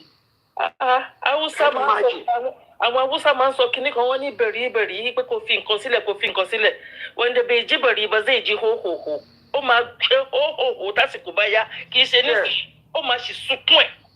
Yàtọ̀ nílé ayé ẹ̀ báyìí bó ṣe. Ó ti ba ilé jẹ́ tí gbogbo èèyàn ń bá yọ ó ti bàjẹ́. Yeah, his mother wasn't there because I think she health issue. Yeah, she's an elderly woman. Elderly woman. Bẹ́ẹ̀ ni torí ẹ̀ ló ṣe lè wá. Ó wá ìwọ Júbà náà inú ẹ̀ dùn ó rò pé gbogbo that is like the end of life. Oh my God. Ìyábọ̀, oh my God. Ìyábọ̀ nǹkan tó yàn fún rẹ̀ ni ẹ jẹ́ ẹ fi yẹn sílẹ̀ because Mohbad òun ni nǹkan tó particular fáwa nísìn. Ṣé rí ọ̀rọ̀ Juma Jux àti gbogbo yẹn èrè ẹ̀ nìyẹn nǹkan tó máa gbà nìyẹn. Àwọn ẹ̀ ti tó ti wọ́n. Ọmọ ẹ̀ náà ló máa gbé wá bẹ́ẹ̀ ni mà. Òkú ọmọ ẹ̀ náà máa gbé wá sílé fóun náà. I'm sorry. Bó ṣe ṣẹlẹ̀ sí Mohbad ó máa ṣẹlẹ̀ sọ́mọ tiẹ̀ náà. Kábíyèsí. Gbogbo àbí ọmọ ní ẹ̀yìn because of wealth because of tó mú wáyé tó ní mú lọ. Bẹ́ẹ̀ni ẹ wo bọ̀bọ̀ tó kú láàárọ̀ yìí nísìn. Ta ló mọ̀. Mo ń wo báyìí láàárọ̀. A ní mo wo kíní ẹ̀ mo tún wo pé ṣáà. A ní mo wo program ẹ̀ láàárọ̀ àná that is before he died. Mo ní wọ́n sọ wọ́n ní ó ṣe ibẹ̀ àná náà lọ sí Mohbad ó ní kó lọ sí Mohbad kan jẹ́ kó lọ sí mi àṣẹ òun gan ló fẹ́ lọ sí ni. Ẹ̀bọ̀ ẹ̀rí mísíkì kan tó sọ ó kọrin kan orílẹ̀ ni ó ní tóun bá kú ó ṣe sọ́ni ẹ̀ if I die ó ní don't cry ó ní call laugh if he cry ó máa tẹ̀ lóhùn àmọ́ ó wà lórí Facebook. Ó tán. Àṣọ ti sọ bí mo wá wò pé àṣewọ́n náà ti mọ̀ pé nǹkan máa ṣe ẹni bíi Mohbad tó predict honestly wọ́n gbé kinní yẹn jáde ó dàbí kò tí wọṣọ ó kàn ní ó ní tóun bá kú if I die now don't laugh o if he cry you are coming with me olùdó bó ṣe sọ nìyẹn lẹ́ǹtì ìpẹ́lẹ́ tiẹ̀ ó dẹ̀ ti sunkún òfò òsunkún èké ṣùgbọ́n tárákùnrin yẹn sọ tẹ̀ ní ẹ̀ ń japa mọ bí Ọlọ́run ṣe ń ṣiṣẹ́ ẹ kàn rò pé ọ̀rọ̀ tá à ń sọ ìgbó wà powerful tẹ̀rù ká ẹ kàn rò pé ẹ̀ ń sọ.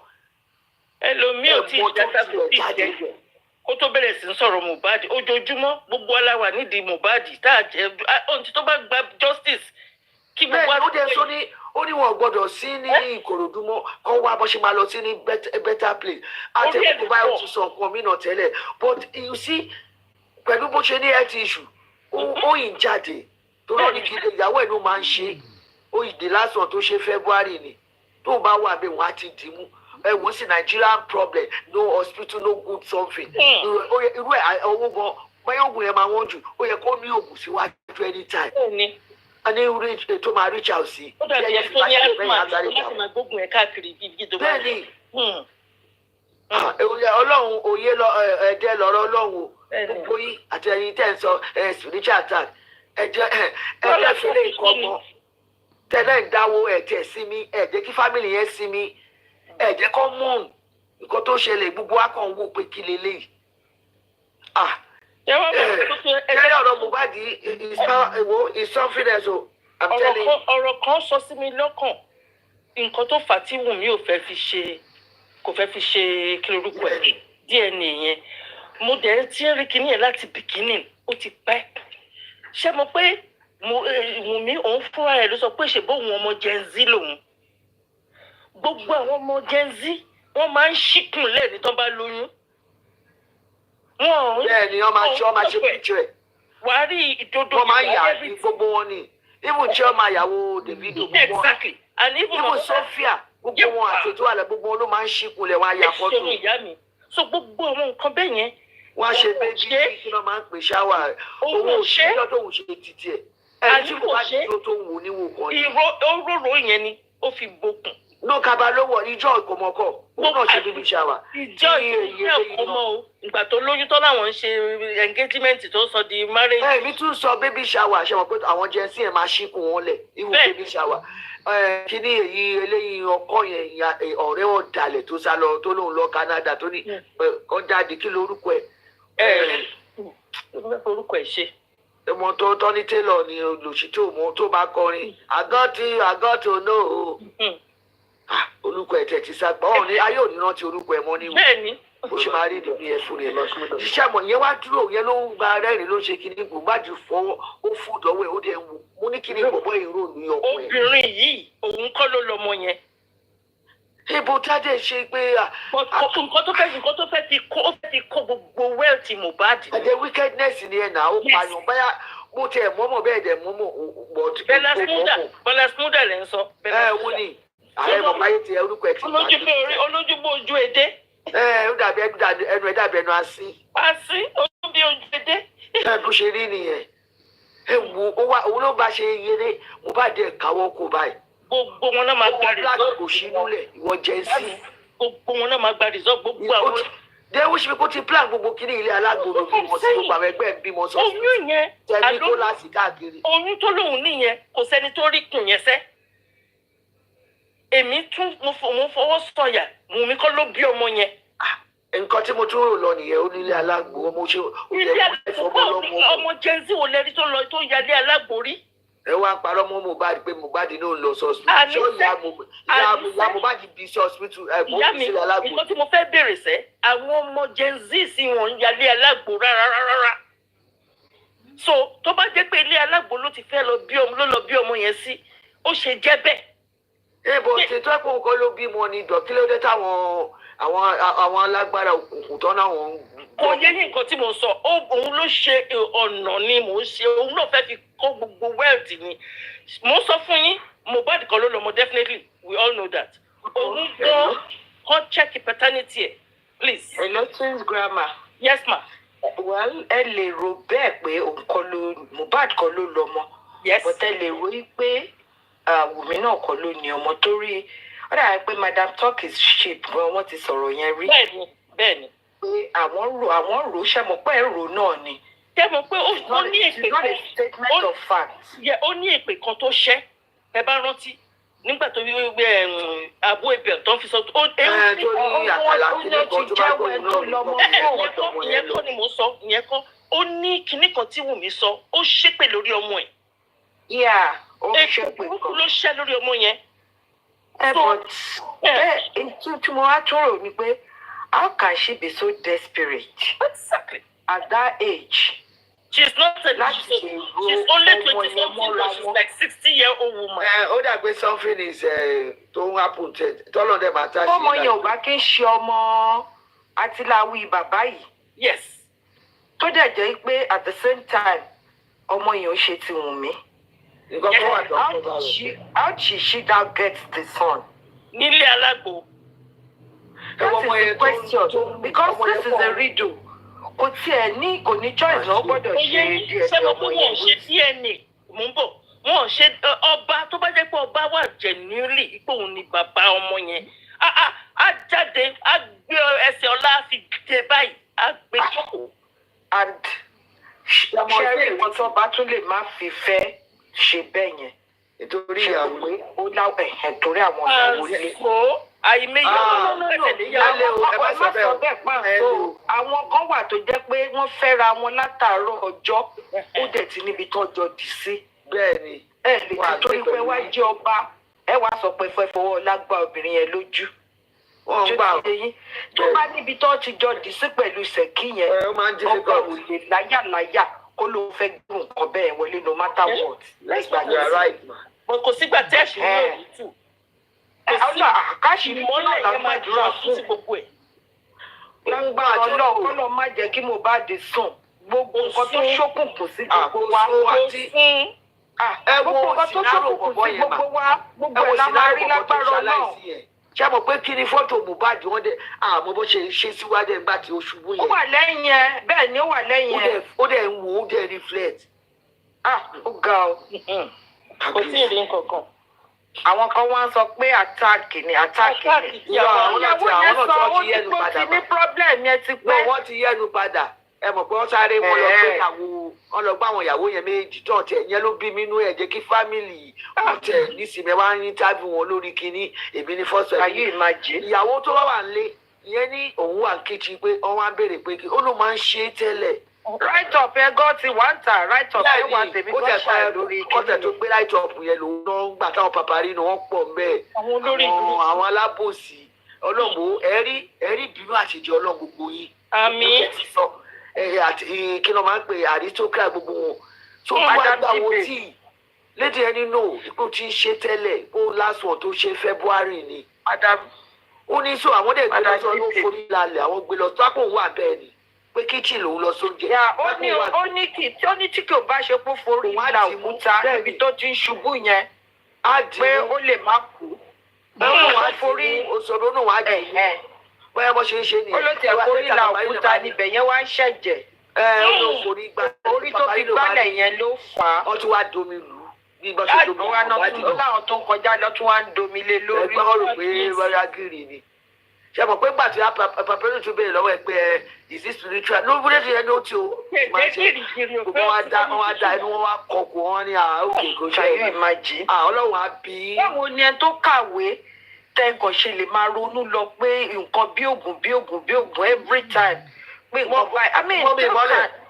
Wọ́n mi mọ́lẹ̀ lánàá ẹ má bínú mà lánàá tí mi mọ níbi kan tó wà lọ́dọ̀ lady wíkẹ́ kìnìkan àdùkẹ́ yẹn ló wà bẹ́ẹ̀ mọ̀ pé báyọ̀ bí lọ máa ń lọ káàkiri yẹn ó máa ń fèsì wọn tó wọ́n wá ń béèrè EIT yẹn gbàtí báyọ̀ fi nǹkan tó kọlù ó fẹ́ máa root báyọ̀ ní some people ipe wọ́n wà intelligent in their sentence their statement but in the brain wọn.